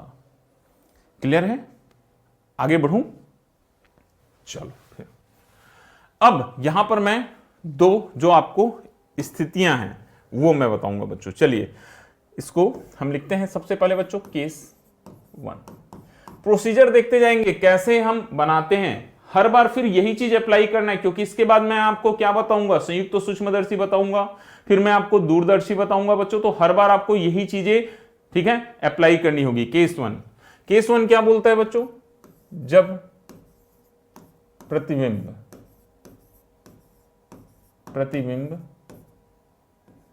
ठीक है स्पष्ट दृष्टि की ठीक है, स्पष्ट दृष्टि की न्यूनतम दूरी पर बने, स्पष्ट दृष्टि की न्यूनतम दूरी पर बने, प्रतिबिंब स्पष्ट दृष्टि की न्यूनतम दूरी पर बने। ठीक है, क्या समझे आप, अर्थात प्रतिबिंब की दूरी v, स्पष्ट दृष्टि की न्यूनतम दूरी क्या हो जाएगी बच्चों, माइनस d। जब प्रतिबिंब बोलता है स्पष्ट दृष्टि की न्यूनतम दूरी पर बने, तो इसका अर्थ यही होता है कि प्रतिबिंब की दूरी v जो होती है वो माइनस d के बराबर हो जाएगी। यहां पर हमको यूज करना है बच्चों लेंस फॉर्मूला। क्या यूज करेंगे हम, लेंस सूत्र हम प्रयोग में लाएंगे। तो लेंस सूत्र सुनिएगा, लेंस सूत्र क्या होगा बच्चों, 1/f is equal to 1/v minus हो जाएगा बच्चों 1/u। ठीक है, ये हमारे पास लेंस सूत्र होता है। तो चलिए आगे बढ़ते हैं। आगे बढ़ने से पहले एक बार मैं आपको याद दिला देना चाहता हूं, यहां पर एक चीज अपने दिमाग में रखना बेटा। क्या चीज आपने दिमाग में आपको रखना है कि आवर्धन क्षमता का जो फार्मूला है वो m is equal to D upon U आया। ठीक है, क्योंकि यहां पर भी हमको आवर्धन निकालना है, तो इसी से, ठीक है, मिलता जुलता हम कुछ निकालेंगे। यहां पर भी हमको आवर्धन निकालना है, तो इसी से मिलता जुलता हम फार्मूला निकालेंगे। m is equal to D upon U है। देखिएगा ये फार्मूला हो गया बच्चों 1/f, 1/v के प्लेस में क्या आ जाएगा बच्चों, माइनस d आ जाएगा, माइनस 1/u। चिन्हों का प्रयोग करेंगे तो u को क्या लिखेंगे बच्चों हम, माइनस, क्योंकि वस्तु की दूरी हमेशा कैसे होती है, वस्तु हमेशा क्या होती है, बाईं ओर होती है, दूरी को हम माइनस लेकर चलते हैं। तो 1/f इज इक्वल टू 1/माइनस d माइनस 1/u। इसको हम लिख सकते हैं बच्चों 1/f is equal to minus 1/D minus minus plus हो गया 1/u। ध्यान से देखिए m इज इक्वल टू क्या है बच्चों, D अपॉन U। इस समीकरण में मैं D अपॉन U ला सकता हूं, कैसे लाऊंगा बच्चों, मैं अगर D का, ठीक है, दोनों पक्षों में गुना कर देता हूं, D का दोनों पक्षों में गुना करने पर, दोनों पक्षों में क्या कर दें बच्चों, गुना कर दें, गुना करने पर क्या आ जाएगा बच्चों हमारे पास, ये आ जाएगा D अपॉन F, ये आ जाएगा बच्चों हमारे पास, D का गुना करूंगा dd कैंसिल हो जाएगा, यहां पर क्या बचेगा, केवल -1 बचेगा, और ये आ गया बच्चों D अपॉन U। बात समझ में आई ना, क्या बोला फिर से सुनिएगा, जब प्रतिबिंब स्पर्श दृष्टि की न्यूनतम दूरी पर बने अर्थात v is equal to minus D, length सूत्र होता है 1/f is equal to 1/v minus 1/u। 1/f equal होता है बच्चों 1/-d माइनस 1/-u हो गया। ठीक है, v का मान माइनस डी, u बाई ओर होती है तो माइनस माइनस माइनस प्लस हो गया हमारे पास। हमको d/u लाना है तो मैंने दोनों पक्षों में क्या कर दिया, गुना कर दिया d का। देखो यहां d/u आ गया। इस तरह से बच्चों d/u इक्वल -1 को इधर करो, 1 प्लस क्या हो जाएगा, ये -1 इधर आया तो प्लस में हो गया, 1 प्लस क्या हो जाएगा बच्चों d/f। ठीक है, अतः देखो d/u को हम m लिख सकते हैं बच्चों, तो यहां पर m is equal to 1 plus d/f। ये पहली स्थिति में हमारे पास आवर्धन क्षमता आया। m इज इक्वल टू क्या आ गया बच्चों, 1 प्लस d/f। केस टू क्या बोलता है कि जब प्रतिबिंब कहां पर बने, अनंत पर बने। अब आप मुझे बताइए कि प्रतिबिंब अनंत पर कब बनता है। प्रतिबिंब अनंत पर तब बनता है बच्चों जब वस्तु फोकस पर होती है। ठीक है, अतः हम क्या रखेंगे, वस्तु फोकस पर है मतलब वस्तु की दूरी f, u is equal to क्या रखेंगे f।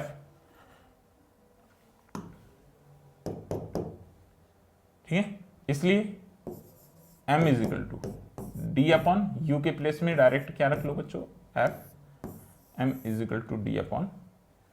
दोनों स्थितियां हमारी हो गई। सभी बच्चों को समझ में आया। केस 1, जब प्रतिबिंब स्पर्श दृष्टि की न्यूनतम दूरी पर बने तो v की वैल्यू को आप माइनस डी लेके चलेंगे। लेंथ सूत्र लगाएंगे बच्चों 1/f is equal to 1/v minus 1/u। v के प्लेस में माइनस डी, u के प्लेस में माइनस u। ठीक है, माइनस माइनस प्लस हो गया, d का गुना करेंगे। हमको हमारे दिमाग में रखना है कि m का मान d/u है। हम कैसे d/u ला सकते हैं, तो मैंने d का गुना इसलिए किया ताकि ये d/u आ जाए। तो यहाँ d/f हो गया, यहाँ d का गुना होगा तो dd कैंसिल हो जाएगा, -1 बचा प्लस d/u बचा। d/u -1 को उधर कर दिए, 1 प्लस d/f हो गया। d/u की जगह m रख लिए, 1 प्लस d/f हो गया। केस 2 में क्या हुआ बच्चों, जब प्रतिबिंब कहां पर बने बोलता है, अनंत पर बने बोलता है। अतः u बराबर क्या आ जाएगा f, m is equal to क्या आ जाएगा बच्चों हमारे पास d/f आ जाएगा। m इज इक्वल टू क्या आ जाएगा बच्चों हमारे पास d/f आ जाएगा। ठीक है, ये आपका दोनों स्थितियों में आवर्धन क्षमता आ गया। बहुत ही महत्वपूर्ण प्रश्न होते हैं। अब इसके बाद में बच्चों, ठीक है, इसके बाद में मैं आपको बताता हूं संयुक्त सूक्ष्मदर्शी। तो संयुक्त सूक्ष्मदर्शी कंपाउंड माइक्रोस्कोप मैंने बताया था कि सरल सूक्ष्मदर्शी में हमने अभी देखा एकल लेंस उपयोग किया जाता है, आवर्धन क्षमता सीमित होती है। आवर्धन क्षमता बढ़ाने के लिए दो लेंसों का उपयोग करते हैं। एक लेंस दूसरे लेंस के प्रभाव को क्या कर देता है, संयुक्त कर देता है और बढ़ा देता है। कम फोकस दूरी वाले दो उत्तल लेंसों से बने प्रकाशिक यंत्र को संयुक्त सूक्ष्मदर्शी कहते हैं। यहां भी कम फोकस दूरी के दो उत्तल लेंस रहते हैं, मगर ये क्या कर देते हैं, आवर्धन क्षमता को बढ़ा देते हैं बच्चों। ये होता है आपका कंपाउंड माइक्रोस्कोप, संयुक्त सूक्ष्मदर्शी। बात क्लियर है? ठीक है, रीजंस मैंने बता दिया। चलिए ये भी हम सबसे पहले देखेंगे बच्चों, हम डायग्राम बनाकर देखते हैं कि किस तरह से हमारा ये डायग्राम बनेगा। ओके,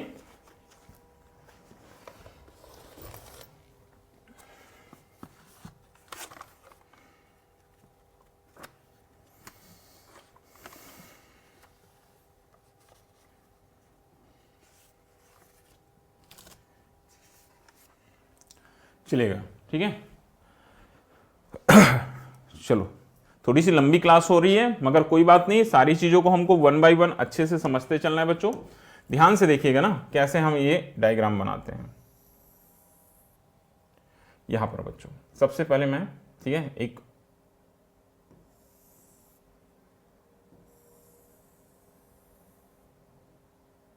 यहां पर मैं एक छोटा सा एक उत्तल लेंस बना लेता हूं। यहां पर मैंने क्या बना लिया बच्चों, एक उत्तल लेंस बना लिया। वस्तु जो है यहां पर उत्तल लेंस के कहां रखी रहेगी बच्चों, सामने रहेगी। वस्तु जो रहती है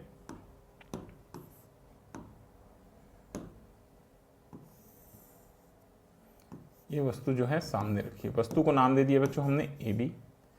AB से चलने वाली एक प्रकाश किरण मुख्य अक्ष के समांतर जाएगी फिर से बच्चों, और दूसरी प्रकाश किरण जो है वो प्रकाशिक केंद्र से होकर जाएगी। वो कहां से होकर जाएगी बच्चों? देखो डायग्राम बहुत ठीक है अच्छे से बनाएंगे ना। दूसरी कहां से होकर जाएगी बच्चों? प्रकाशिक केंद्र से होकर जाएगी। ये उत्तल लेंस, इसको नाम देंगे L1। क्या नाम देंगे बच्चों? L1। तो ये दोनों जहां पर मिलेगी बच्चों, जहां पर मिलेगी, एक मिनट मैं थोड़ा सा इस डायग्राम को फिर से बनाना चाहता हूं ताकि आप अच्छे से इसको समझ सके ना। ध्यान से देखिएगा।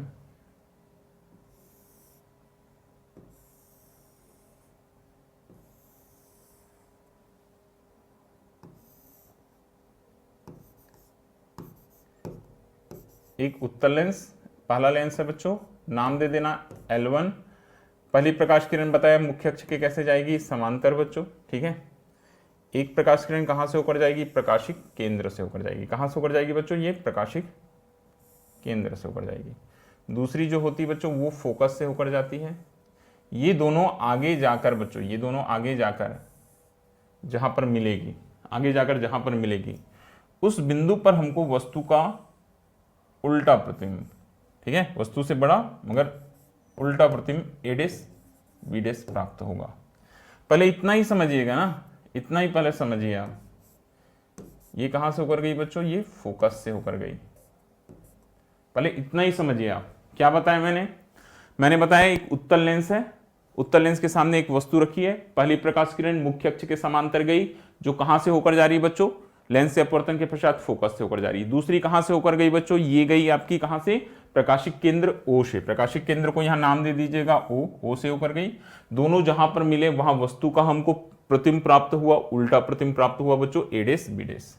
अब देखो प्रतिबिंब तो हमको यहां पर प्राप्त हो गया, ठीक है, मगर हमको और इसको बड़ा बनाना है, इसका आवर्धन क्षमता को और बड़ा करना है, तो हम इसके सामने एक और उत्तल लेंस का यूज करेंगे बच्चों। यहां पर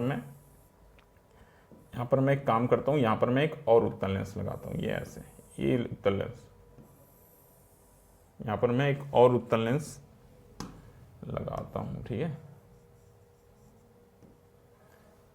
ये बच्चों हमने एक और उत्तल लेंस लगा लिया यहां पर। अब देखिएगा, ये A' क्या है बच्चों? B' है। यहां से चलने वाली पहली प्रकाश किरण मुख्य अक्ष के समांतर, ठीक है। ये दूसरे लेंस के लिए देखो, पहले लेंस का प्रतिबिंब A' B' पर प्राप्त हुआ बच्चों। A' B' दूसरे लेंस के लिए वस्तु का कार्य करती है। पहली प्रकाश किरण मुख्य अक्ष के समांतर गई, जो प्रकाश किरण मुख्य अक्ष के समांतर गई वो इस तरह से आगे चली जाएगी, ठीक है, इस तरह से आगे चली जाएगी।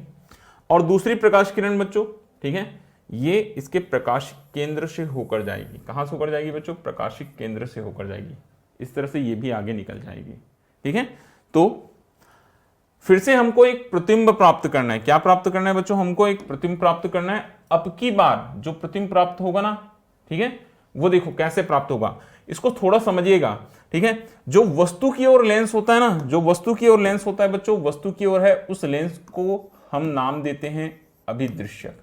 कौन सा नाम देते हैं बच्चों? उसको हम अभिदृश्यक लेंस कहते हैं। ये अभिदृश्यक लेंस इंग्लिश में बोलते हैं ऑब्जेक्ट लेंस, क्योंकि ये ऑब्जेक्ट की ओर होता है, तो ये हमारा ऑब्जेक्ट लेंस हो गया। दूसरा लेंस जो होता है बच्चों हमारी आंखों की ओर होता है, तो इसको हम नाम देते हैं नेत्रिका लेंस। क्या नाम देंगे बच्चों इसको? नेत्रिका लेंस, आई लेंस। ये कौन सा लेंस होता है? Eye lens. अब AB का प्रतिबिंब A' B' पर प्राप्त हुआ, तो यहां पर हम एक ऐसा सेटिंग करते हैं बच्चों कि A' B' जो है वो नेत्रिका के फोकस को नाम दे देना E, ठीक है, और उसके प्रकाशिक केंद्र को नाम दे देना बच्चों E। जो A' B' है ना, जो दूसरे लेंस के लिए वस्तु का कार्य कर रहा है, वो नेत्रिका के प्रकाश केंद्र E और उसके उसका फोकस क्या है बच्चों हमारे पास में? Fe। फोकस Fe के बीच में रहे, और ये वाला फोकस ये ऑब्जेक्ट लेंस का था, तो इसको हम FO नाम दे देते हैं। तो इस तरह से A' B' कहां है? फोकस और प्रकाश केंद्र के बीच में है, आई लेंस के। तो मालूम है जब भी कोई वस्तु किसी लेंस के कहां होती है बच्चों? फोकस और प्रकाश केंद्र के बीच में होती है, तो वस्तु का प्रतिबिंब उसी ओर बनता है, वस्तु से बड़ा आवर्धित प्रतिबिंब प्राप्त होता है। कैसे? जब हम उन किरणों को पीछे की ओर आगे बढ़ाते हैं। तो ऐसे हम इन दोनों किरणों को पीछे की ओर आगे बढ़ाएंगे। तो इस बिंदु पर जहां दोनों एक दूसरे से मिलेंगे बच्चों, वहां पर हमको वस्तु का बड़ा और आवर्धित प्रतिबिंब प्राप्त होगा। ये बड़ा और कैसा बच्चों, आवर्धित प्रतिबिंब प्राप्त होगा। ये इसको हम नाम दे देते हैं पी क्यू। ये हमारा डायग्राम कंप्लीट हो गया। सिंपली समझिएगा, फिर से एक बार डायग्राम समझना सबसे ज्यादा इंपॉर्टेंट है बच्चों। हमारे पास में जो वस्तु है AB, वो एक उत्तल लेंस L1 के सामने रखी हुई थी। AB के द्वारा जो प्रतिबिंब प्राप्त हुआ बच्चों वस्तु का, वो कहां प्राप्त हुआ, A' पर। हमको A' से भी बड़ा प्रतिबिंब प्राप्त करना था, तो हमने एक दूसरा उत्तल लेंस बच्चों L2 का यूज किया, दूसरा उत्तल लेंस L2 का यूज किया। ठीक है, ये उत्तल लेंस के सामने हम A' को रखेंगे। A' इसके लिए वस्तु का कार्य करेगा। कैसे रखेंगे कि दूसरा जो लेंस है जिसे हमने नेत्रिका लेंस, आई लेंस नाम दिया बच्चों, उसके फोकस और प्रकाश केंद्र के बीच A' रहे, और इस तरह से वस्तु की ओर ही, A' वस्तु है किसके लिए, नेत्रिका लेंस के लिए, तो A' की ओर ही वस्तु का बड़ा और आवर्धित प्रतिबिंब PQ प्राप्त हुआ। इस तरह से आवर्धन क्षमता क्या हो गई बच्चों, बढ़ गई। आवर्धन क्षमता क्या हो गई बच्चों, बढ़ गई। ठीक है, और निकालना जो है यहां भी हमको सेम चीज निकालनी है। प्रोसेस में आपको बताता हूं हमको क्या करना है बच्चों, हमको आवर्धन क्षमता निकालना है। तो हम किस तरह से हम आवर्धन क्षमता निकालेंगे, एक बार फिर से सुनिएगा। हमको निकालना क्या है यहां पर, आवर्धन क्षमता। ठीक है, हमको आवर्धन क्षमता चाहिए बच्चों। मैंने बता दिया है आवर्धन क्षमता M = फार्मूला होता है हमारे पास में बीटा अपॉन अल्फा। ठीक है, मैंने आपको पिछले बार बताया था कि बीटा और अल्फा के मान बहुत ही कम होते हैं, इसलिए हम M = फार्मूला लगाएंगे बच्चों यहाँ tan beta upon tan alpha. ये हमारा इक्वेशन नंबर 1। हमको आवर्धन क्षमता चाहिए M = beta upon alpha, M = tan beta upon tan alpha. अब बात आती है tan बीटा और tan अल्फा क्या होंगे यहां पास में, या अल्फा बीटा क्या होंगे। ठीक है, अल्फा बीटा क्या होंगे बच्चों।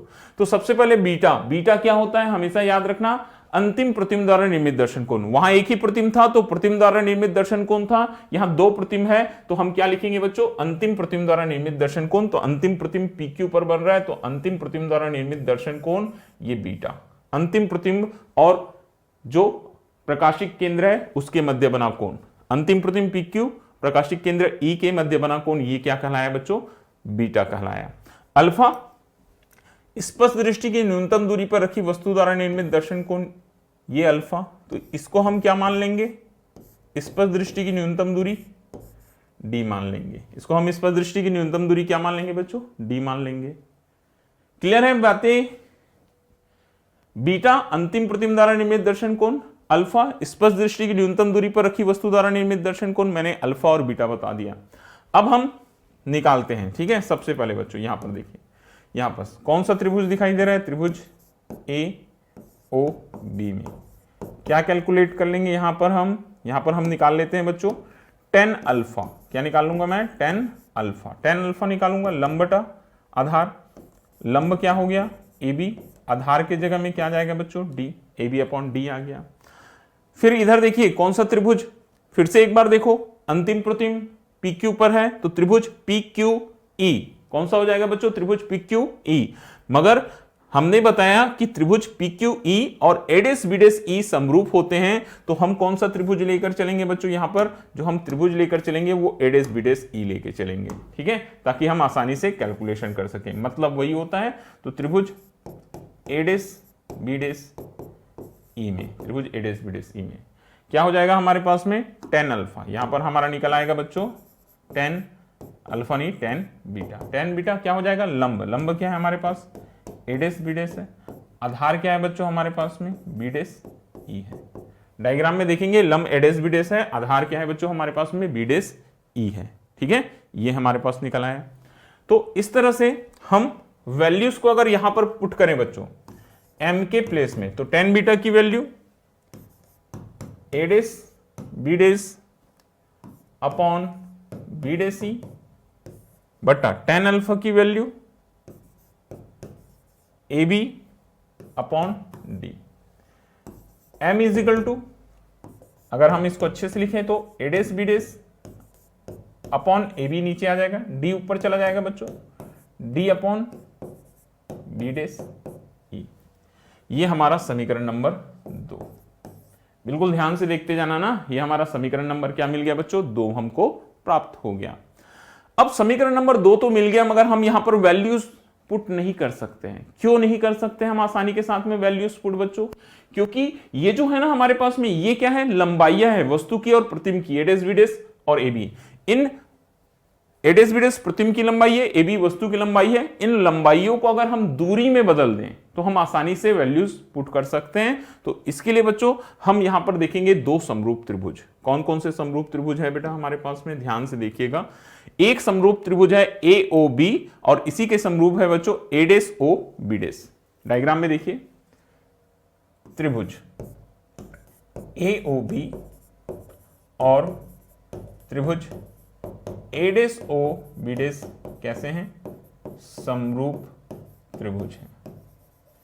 समरूप त्रिभुज है। समरूप त्रिभुज में हमने पढ़ा है, समरूप त्रिभुज में क्या होता है, संगत भुजाओं का अनुपात बराबर होता है।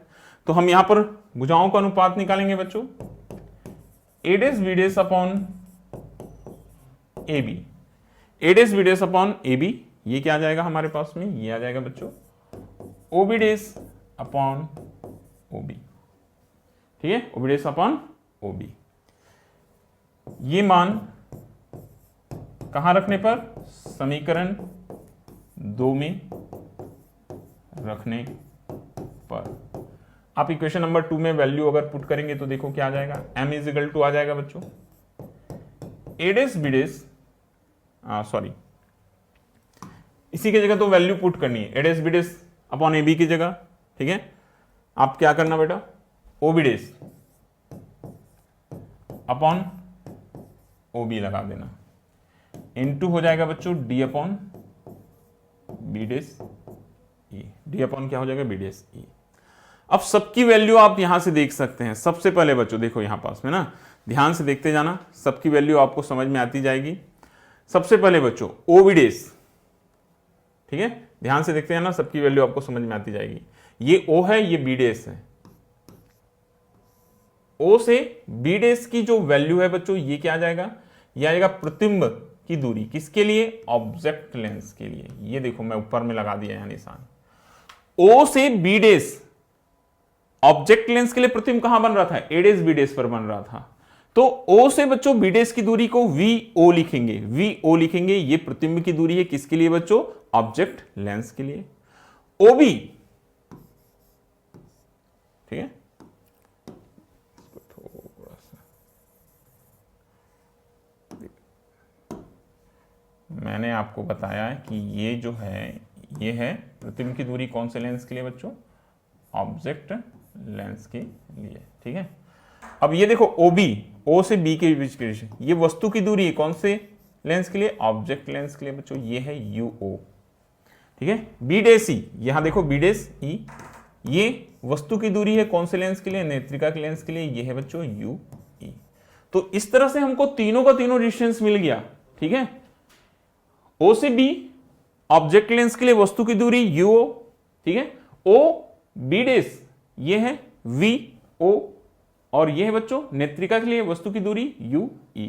अब तीनों वैल्यूज को चिन्हों के साथ में यहां पर पुट करना, चिन्हों के साथ में अगर आप पुट करेंगे तो देखो कैसे आएगा बच्चों, OB डेस ये हमको दाईं ओर प्राप्त हो रही है, धनात्मक होगी, ये हो जाएगा बच्चों VO। OB वस्तु की दूरी बाईं ओर है बच्चों, ये कैसी आएगी, ये माइनस UO। D क्या है बच्चों हमारे पास में, D हमेशा निगेटिव होती है। ठीक है, याद रखना डिस्ट्रिक्ट डिवीजन ये बाईं ओर है, ये भी नेगेटिव हो जाएगी। और ये बच्चों UE ये नेत्रिका की बाईं ओर है वस्तु, तो ये क्या आ जाएगी बच्चों, minus UE। Finally minus minus cancel कर देना, M के लिए फॉर्मूला प्राप्त होगा आपको VO अपॉन UO।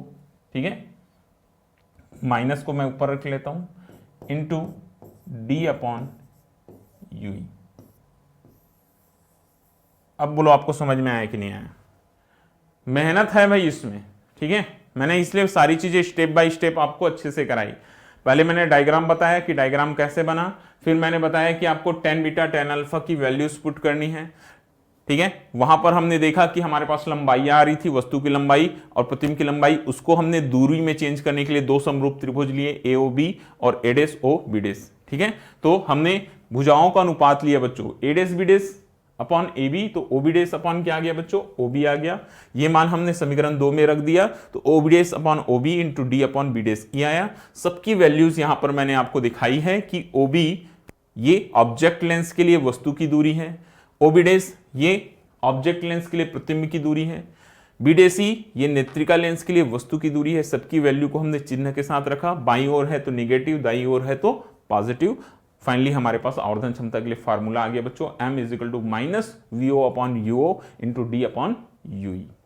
सेम पिछले प्रश्न की तरह ही यहां पर भी बच्चों हम क्या करेंगे, हम अपना फिर से एक बार जो स्पेशल केस थे दो वो अप्लाई करेंगे प्रतिबिंब के लिए। और मैं बच्चों से यही बोलना चाहता हूं कि ज्यादा बेहतर होता है बेटा कि आप हमारे साथ में पेन कॉपी लेकर तैयार रहें और साथ साथ बनाते चले, सीखना है, ठीक है। सीखने के क्रम में अगर आप हैं तो ये आपके लिए बहुत बेटर है। चलिए अब यहां पर भी मैं लेके चलूंगा बच्चों, सबसे पहले केस वन,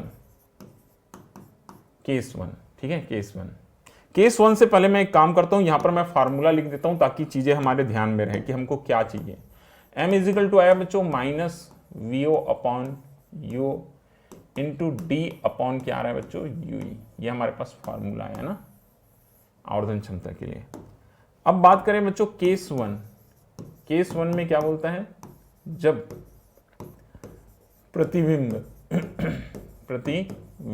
कहां पर बने, स्पष्ट दृष्टि की न्यूनतम दूरी पर बने, स्पष्ट दृष्टि की न्यूनतम दूरी पर बने, स्पष्ट दृष्टि की न्यूनतम दूरी पर बने, ठीक है, न्यूनतम दूरी पर बने। यहां पर भी बच्चों हम किसका यूज करते हैं, हम लेंस सूत्र लगाएंगे बच्चों, लेंस सूत्र लगाएंगे। और ये लेंस सूत्र अब अंतिम प्रतिबिंब किसके द्वारा बन रहा था, नेत्रिका लेंस के द्वारा बन रहा था, तो लेंस सूत्र हम किसके लिए लगाएंगे, हम नेत्रिका लेंस के लिए लगाएंगे बच्चों। कोई कठिन नहीं है, सेम है, देख लो नेत्रिका लेंस के लिए। देखो क्या आ जाएगा हमारे पास, जो फार्मूला आएगा बच्चों यह आ जाएगा 1/f, ये लेंस सूत्र होता है 1/f अपॉन 1/v माइनस क्या होता है बच्चों 1/u, तो ये आ जाएगा 1/f ही 1/v 1/u ही आ जाएगा हमारे पास में, ठीक है। ये नेत्रिका लेंस के लिए हो जाएगा बच्चों। यहां पर आप याद रखना कहां पर बने बोलता है, प्रतिबिंब स्पष्ट दृष्टि की न्यूनतम दूरी पर, तो v का मान आप -d रखेंगे, ठीक है। और ये जो ue का मान है बच्चों ये आप -ue रखेंगे। क्यों, क्योंकि प्रतिबिंब स्पष्ट दृष्टि की न्यूनतम दूरी पर बने बोलता है, तो v का मान -d और ue का मान बाईं ओर होने से -ue आएगा। फार्मूले पर आते हैं एक बार फिर से बच्चों, 1/f is equal to 1/v, v के प्लेस में क्या आ गया हमारे पास -d आ गया, माइनस आ गया बच्चों 1/-ue, क्या आ गया बच्चों -ue। ये फार्मूला जो है अब कुछ ऐसा दिखाई देगा, 1/fe is equal to -1/d plus 1/ue, minus minus plus हो गया ना। ये मैंने बोला आपको आवर्धन क्षमता देखना है, देखो आवर्धन क्षमता में एक बार फिर से बच्चों d/ue दिखा रहा है, तो हम क्या करेंगे, दोनों पक्षों में d का गुना कर देते हैं। दोनों पक्षों में किसका गुना कर दें बच्चों, d का अगर हम गुना कर दें, यहां लिख दो नीचे, दोनों पक्षों में किसका बच्चों, d का गुना करने पर, d का गुना करने पर। क्यों d का गुना कर रहा हूं, क्योंकि मुझे d/ue मिल जाएगा, ठीक है।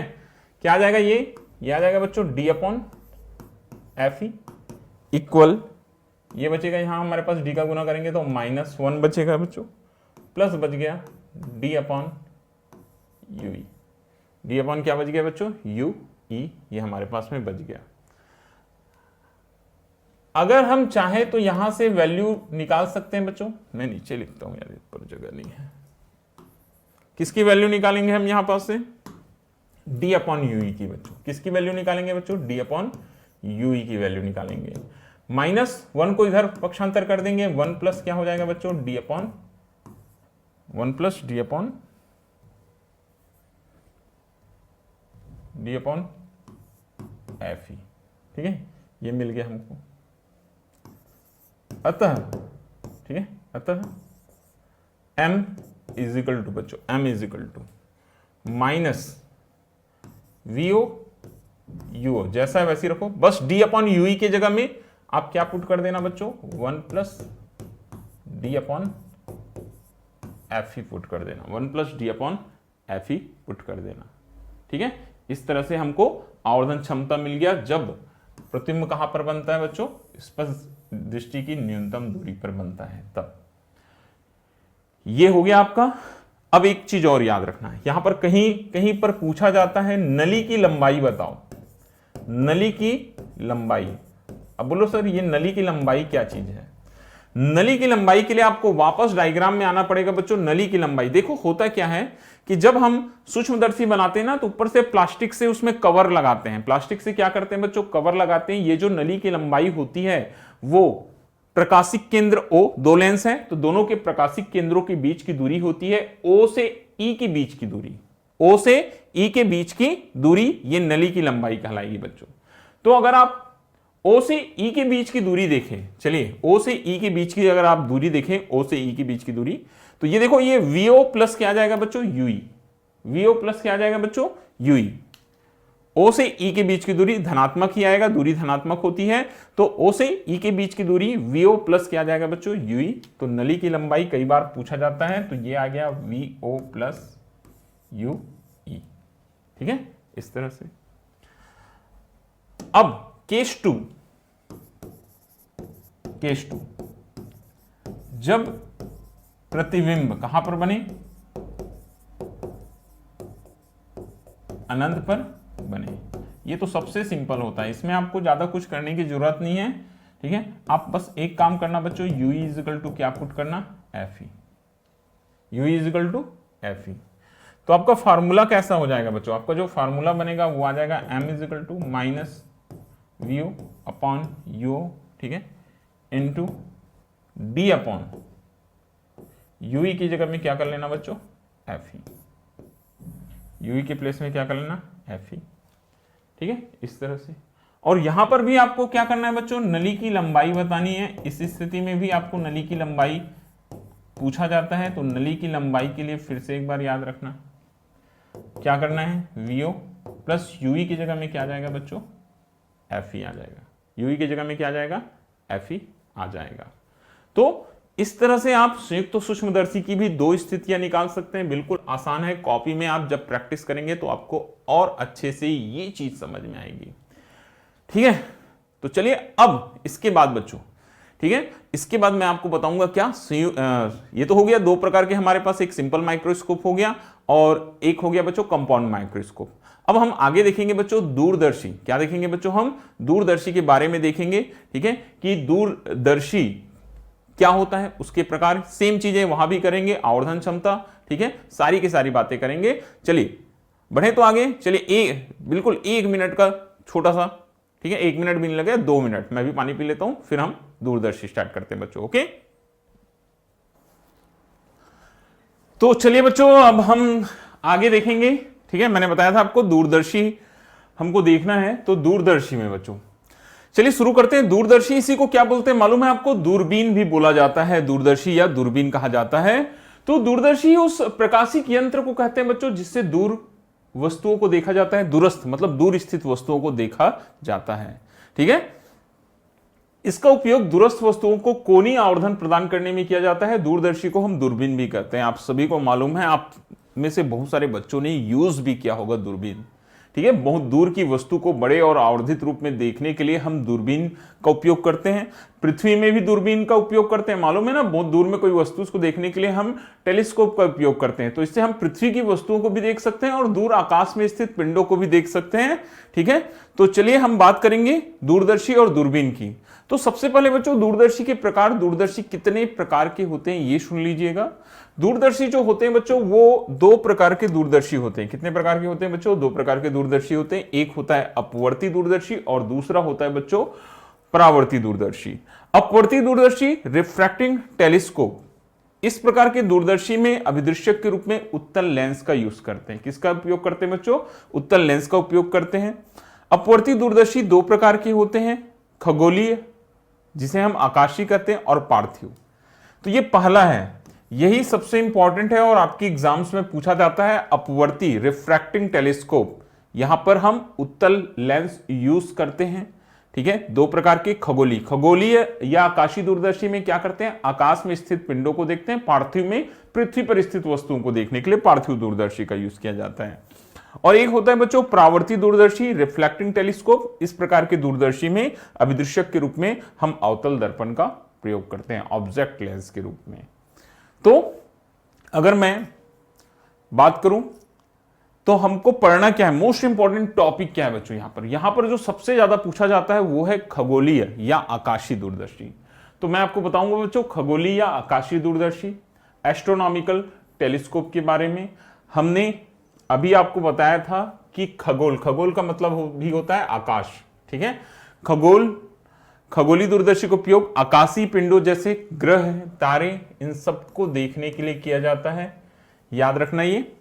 आवर्धन क्षमता निकालने के लिए बोलेगा, एग्जाम में क्वेश्चन कैसे आता है, बच्चे बार बार पूछते हैं, तो एग्जाम में प्रश्न ही यही आता है कि आप क्या निकालिए, आवर्धन क्षमता, मैग्नीफाइंग पावर निकालिए। तो यहां पर हम बता सकते हैं बच्चों कि अंतिम प्रतिबिंब द्वारा नेत्र पर अंतरित कोण और वस्तु द्वारा नेत्र पर अंतरित कोण के अनुपात को हम आवर्धन क्षमता कहते हैं। हमने पहले भी आवर्धन क्षमता बताया था आपको, कहां पास में, जब सूक्ष्मदर्शी बताया था। तो ठीक है, तो ये सेम है आवर्धन क्षमता बच्चों, अंतिम प्रतिबिंब द्वारा नेत्र पर अंतरित कोण बटा वस्तु द्वारा नेत्र पर अंतरित कोण। यहां पर भी हम फार्मूला सेम पुट करेंगे, m इज इक्वल टू बच्चों beta upon alpha, m is equal to beta upon alpha.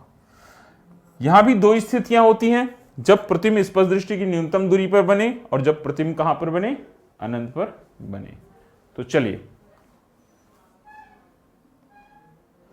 हम खगोलीय दूरदर्शी एक बार और बता देते हैं। देखिए क्या होता है आखिर में बच्चों, इसमें अभिदृश्यक की फोकस दूरी अधिक और द्वारक बड़ा होता है। कौन सा, जो ऑब्जेक्ट की ओर जो लेंस होगा ना, उसका द्वारक जो रहेगा, अभिदृश्यक जो रहेगा बच्चों, वो क्या रहेगा, बड़ा रहेगा। ठीक है, किंतु नेत्रिका की फोकस दूरी तथा द्वारक क्या होता है, छोटा होता है। अभिदृश्यक और नेत्रिका की फोकस दूरियों का अंतर क्या होता है, बोलता है अधिक होता है। ये होता है बच्चों खगोलीय दूरदर्शी। सीधे हम डायग्राम से आपको समझाते हैं। चलिए, सबसे पहले तो इसका किरण आरेख, ठीक है, जो है वो बनाना जरूरी है, ये आपको बनाने के लिए आना चाहिए। तो ये यहां पर बच्चों एक उत्तल लेंस है। कौन सा लेंस है, ये आपका अभिदृश्यक लेंस, जो वस्तु की ओर होता है उस लेंस को मैंने बता दिया है। इस लेंस का नाम होता है बच्चों अभिदृश्यक, अभिदृश्यक लेंस। क्या बोलते हैं हम इसको, अभिदृश्यक लेंस बोलते हैं। इंग्लिश में बोलते हैं बच्चों ऑब्जेक्ट लेंस।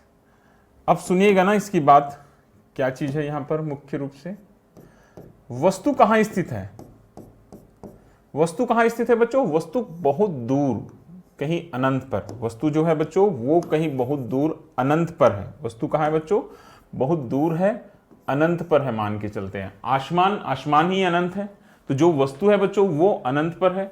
ये कोई वस्तु है मान के चलते हैं, नाम देते हैं, ए भी बहुत दूर है। तो सबसे पहले जो चीज आपको याद रखना है बच्चों कि जो वस्तु अनंत पर होती है वहां से आने वाली प्रकाश किरणें कैसे आती है, वहां से आने वाली जो प्रकाश किरणें रहती है बच्चों वो समांतर आती है। कैसे आती है, वो समांतर आपतित होती है। सबसे पहली चीज, आपतित किरणें यहां है, जो बहुत दूर से आ रही है वो समांतर आपतित होगी बच्चों। और आपतित किरणें अगर समांतर आपतित हो रही है, ठीक है, तो हम प्रतिबिंब बनाएंगे। प्रतिबिंब के लिए भी सुन लीजिएगा, इधर पहले बात समझ जाइएगा कि वस्तु हमारी बहुत दूर है, आकाश में मतलब अनंत पर है बच्चों। आपतित किरणें कैसे हुई, समांतर आपतित हुई। और प्रतिबिंब कहां बनेगा, फोकस पर। किसके फोकस पर बनेगा, ऑब्जेक्ट लेंस के फोकस पर बनेगा। तो हम यहां पर प्रतिबिंब प्राप्त करेंगे। चलिए,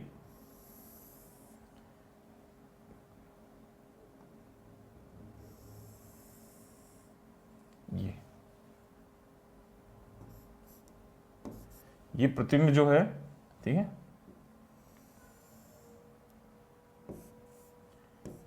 नाम देना इसको एडिस बीडिस। क्या नाम देंगे बच्चों, एडिस बीडिस। ये प्रतिबिंब कहां प्राप्त होगा आपको, फोकस पर। किसके फोकस पर प्राप्त होगा बच्चों, ऑब्जेक्ट लेंस के फोकस पर। ये मैं नाम देता हूं इसको एफओ। और लेंस से इसकी जो दूरी होगी, ये जो लेंस है बच्चों, यहां से जो इसकी दूरी होगी वो होगी FO। ये दूरी क्या होगी बच्चों, ये FO होगी। ठीक है, ये दूरी क्या होगी, FO। आगे वस्तु का प्रतिबिंब तो प्राप्त हुआ, मगर हमको इसको और बड़े रूप में और आवर्धित रूप में प्राप्त करना है, तो सामने हम क्या लगाएंगे बच्चों, एक नेत्रिका लेंस का यूज करेंगे।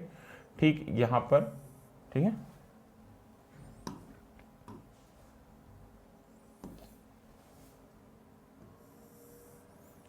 यहां पर सामने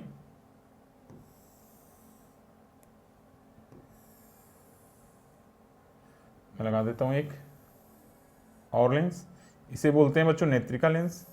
पहली प्रकाश किरण मुख्य अक्ष के समांतर गई, दूसरी प्रकाश किरण बच्चों कहां से होकर जाती है, प्रकाशिक केंद्र से इस प्रकार से। ये दोनों प्रकाश किरणें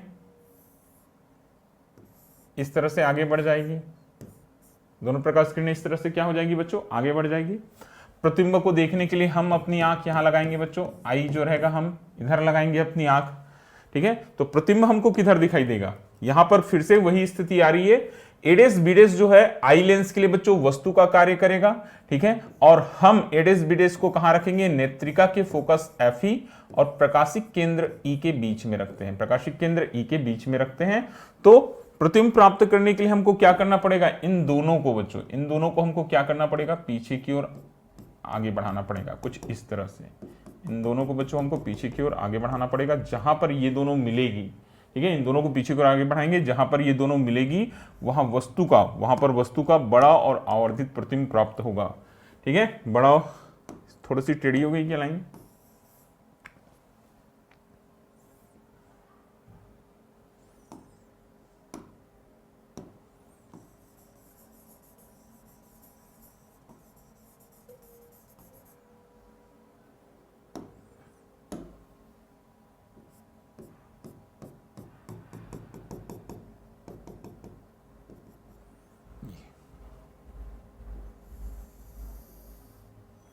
यहां पर वस्तु का बड़ा और आवर्धित प्रतिबिंब क्या प्राप्त होगा बच्चों, PQ प्राप्त होगा। क्या प्राप्त होगा, PQ प्राप्त होगा।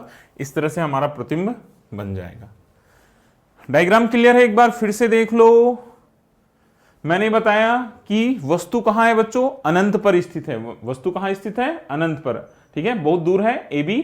आने वाली जो प्रकाश किरणें, आपतित प्रकाश किरणें समांतर आपतित होती है, और वस्तु का जो प्रतिबिंब होता है ऑब्जेक्ट लेंस के द्वारा कहां पर बनता है बच्चों, एडेस बीडेस पर बनता है। ये अभिदृश्यक का फोकस होता है। फिर हम एडेस बीडेस को इस तरह से सेट करते हैं कि वो नेत्रिका लेंस की कहां हो, फोकस और प्रकाशिक केंद्र, फोकस FE, प्रकाशिक केंद्र E के बीच में हो। तो जिधर वस्तु है उधर ही उसका बड़ा आवर्धित प्रतिबिंब कहां पर बनता है बच्चों, PQ पर बनता है। ठीक है, ये दूसरी लेंस का नाम है बच्चों हमारे पास में, ये है नेत्रिका लेंस। कौन सी लेंस है बच्चों, ये नेत्रिका लेंस है, आई लेंस है। ठीक है, ये आई लेंस है, इस तरह से। ठीक है, ये हमारी बन गई। अब सभी बच्चों को मालूम है फार्मूला। ठीक है, अभी हमने देखते आए बच्चों, आवर्धन क्षमता अंतिम प्रतिबिंब द्वारा नेत्र पर अंतरित कोण बटा वस्तु द्वारा नेत्र पर अंतरित कोण, M = क्या होता है, β/α होता है। मैंने बताया चूंकि अल्फा और बीटा के मान कैसे होते हैं, बहुत कम होते हैं। ये लाइन आप लिख सकते हैं, बहुत कम है। अतः अल्फा = बच्चों tan अल्फा, और बीटा = क्या रख लेंगे हम, tan बीटा रख लेते हैं।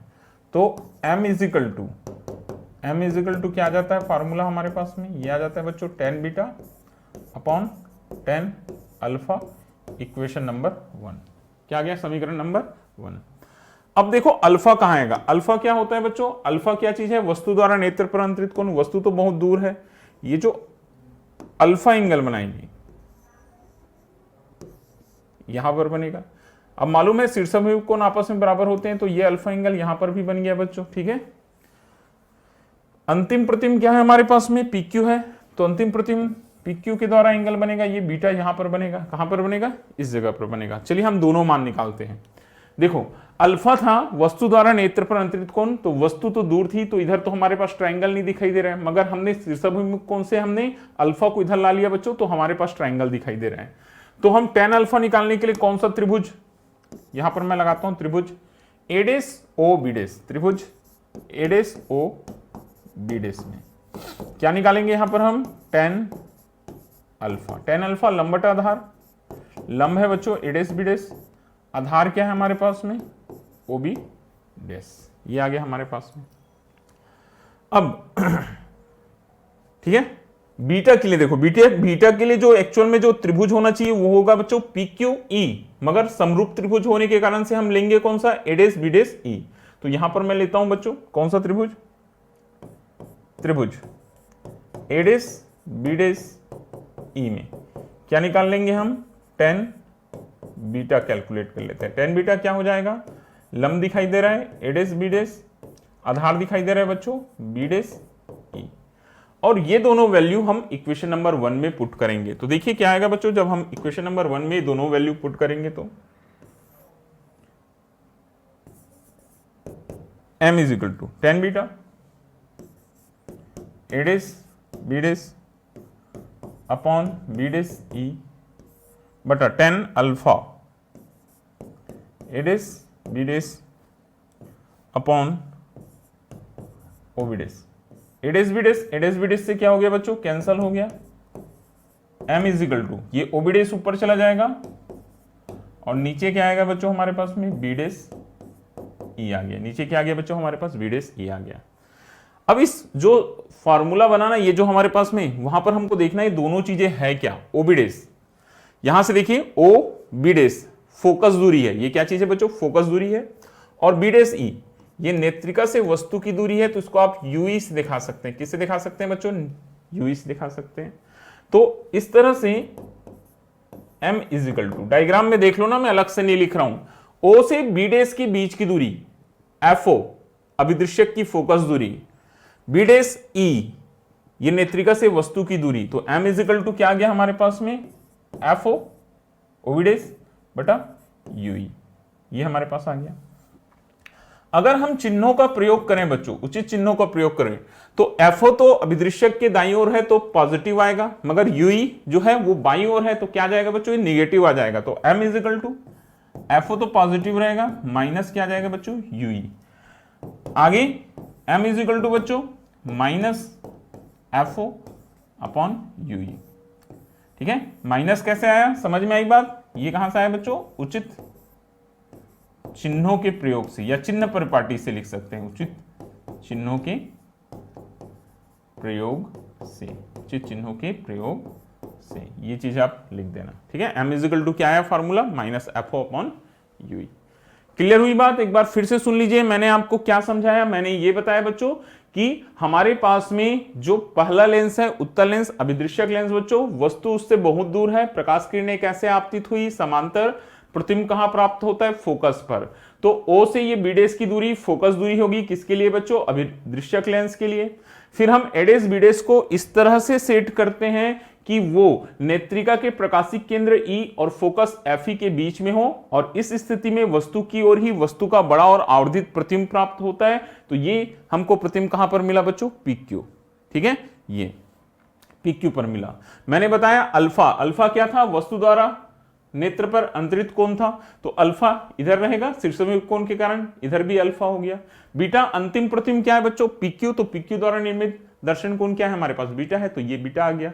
हमने दो ट्राइंगल्स में tan अल्फा tan बीटा निकाल लिया। ठीक है, दोनों को जैसे ही फॉर्मूले में रखे बच्चों, एडेस बीडेस कैंसिल हो गया, m is equal to OB dash upon B dash E, m is equal to FO upon UE, ये आया हमारे पास में। चिन्हों के प्रयोग से UE बाईं ओर है तो माइनस हो गया, m is equal to minus FO upon UE, ये होता है किसके लिए, दूरदर्शी के लिए आवर्धन क्षमता।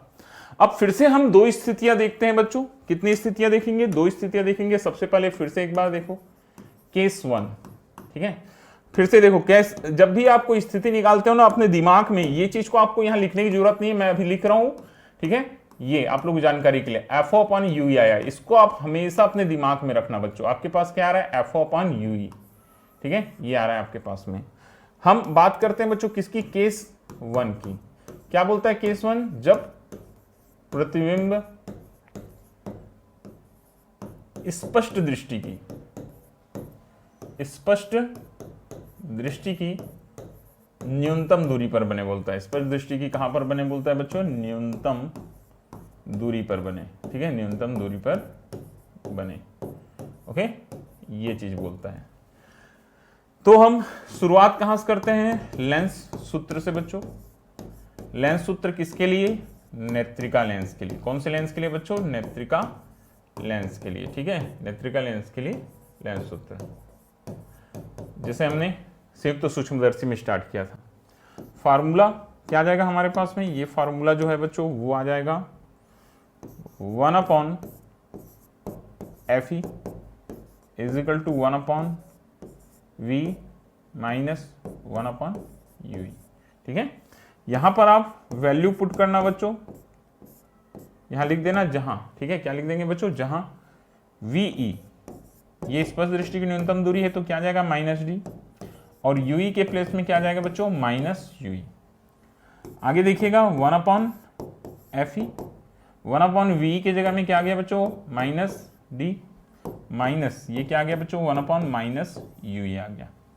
यहां पर देखिए फार्मूले में हम क्या रख सकते हैं? 1/UE रख सकते हैं, तो माइनस माइनस प्लस हो जाएगा बच्चों, ये आ जाएगा 1/FE is equal to -1/D, minus minus plus क्या आ गया बच्चों? 1/UE, ठीक है। तो आप सिंपली करना, यहां किसका मान रख लेना बच्चों? किसका निकाल लेना? 1/UE। 1/UE निकालने के लिए क्या करेंगे हम? -1/D को उधर कर देंगे, तो ये आ जाएगा 1/FE प्लस 1/ कितना आ गया बच्चों? कैपिटल D, ठीक है। अतः M इज इक्वल टू, देखो M is equal to -FO 1/UE के प्लेस में, वहां पर बच्चों 1/UE के प्लेस में हम ये पूरा का पूरा पुट कर दिए, 1/FE प्लस क्या आ जाएगा बच्चों? 1/D, 1/ क्या आ जाएगा बच्चों? D, 1/UE के प्लेस में। तो ये आवर्धन क्षमता, जब प्रतिबिंब स्पर्श दृष्टि की न्यूनतम दूरी पर बने तो इस तरह से आवर्धन क्षमता आएगा। क्लियर है मेरी बात? अब यहां पर बच्चों एक बार फिर से क्या देख लेना? नली की लंबाई। नली की लंबाई मैंने बताया था अभी अभी संयुक्त सूक्ष्मदर्शी में, आप सभी बच्चों को नली की लंबाई देखने के लिए आप O और E के बीच का डिस्टेंस देख लो, FO प्लस UE।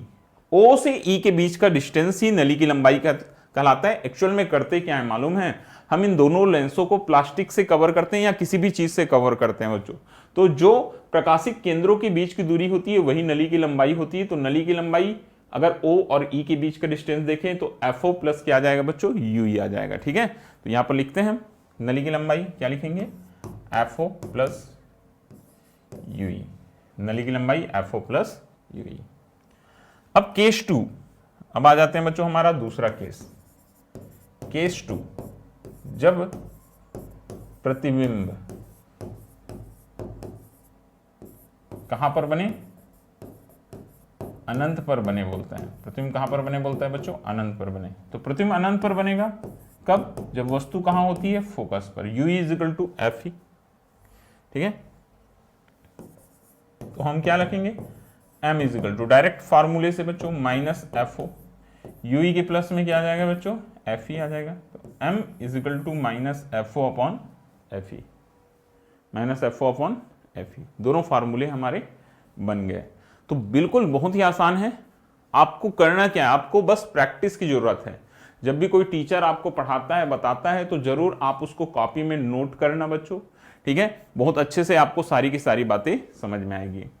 बस आज की क्लास हम यहीं पर खत्म करेंगे, और क्लास खत्म करने से पहले मैं आप सभी बच्चों को बोलना चाहता हूं कि आप बच्चों हमारे YouTube चैनल जो है गोपाल सर फिजिक्स को ज्यादा से ज्यादा क्या करो बच्चों? शेयर करो, ठीक है। और ये हमारा YouTube चैनल भी है। साथ ही साथ मैंने क्लास की शुरुआत में बताया था कि हमारा जो टेलीग्राम चैनल है वो भी गोपाल सर फिजिक्स के नाम से बच्चों। तो टेलीग्राम चैनल पर आपको हमारी क्लास की जो PDF है वो बिल्कुल फ्री मिलेगी। बिल्कुल कैसे मिलेगी बच्चों? फ्री मिलेगी। तो आप टेलीग्राम चैनल ज्वाइन करके रखना, वहां क्लासेस की लिंक मिलेगी।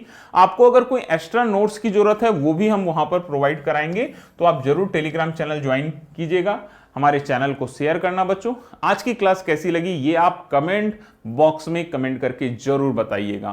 तो ये थी आज की हमारी महामैराथन क्लास प्रकाशिक यंत्र के लिए। Okay, thank you.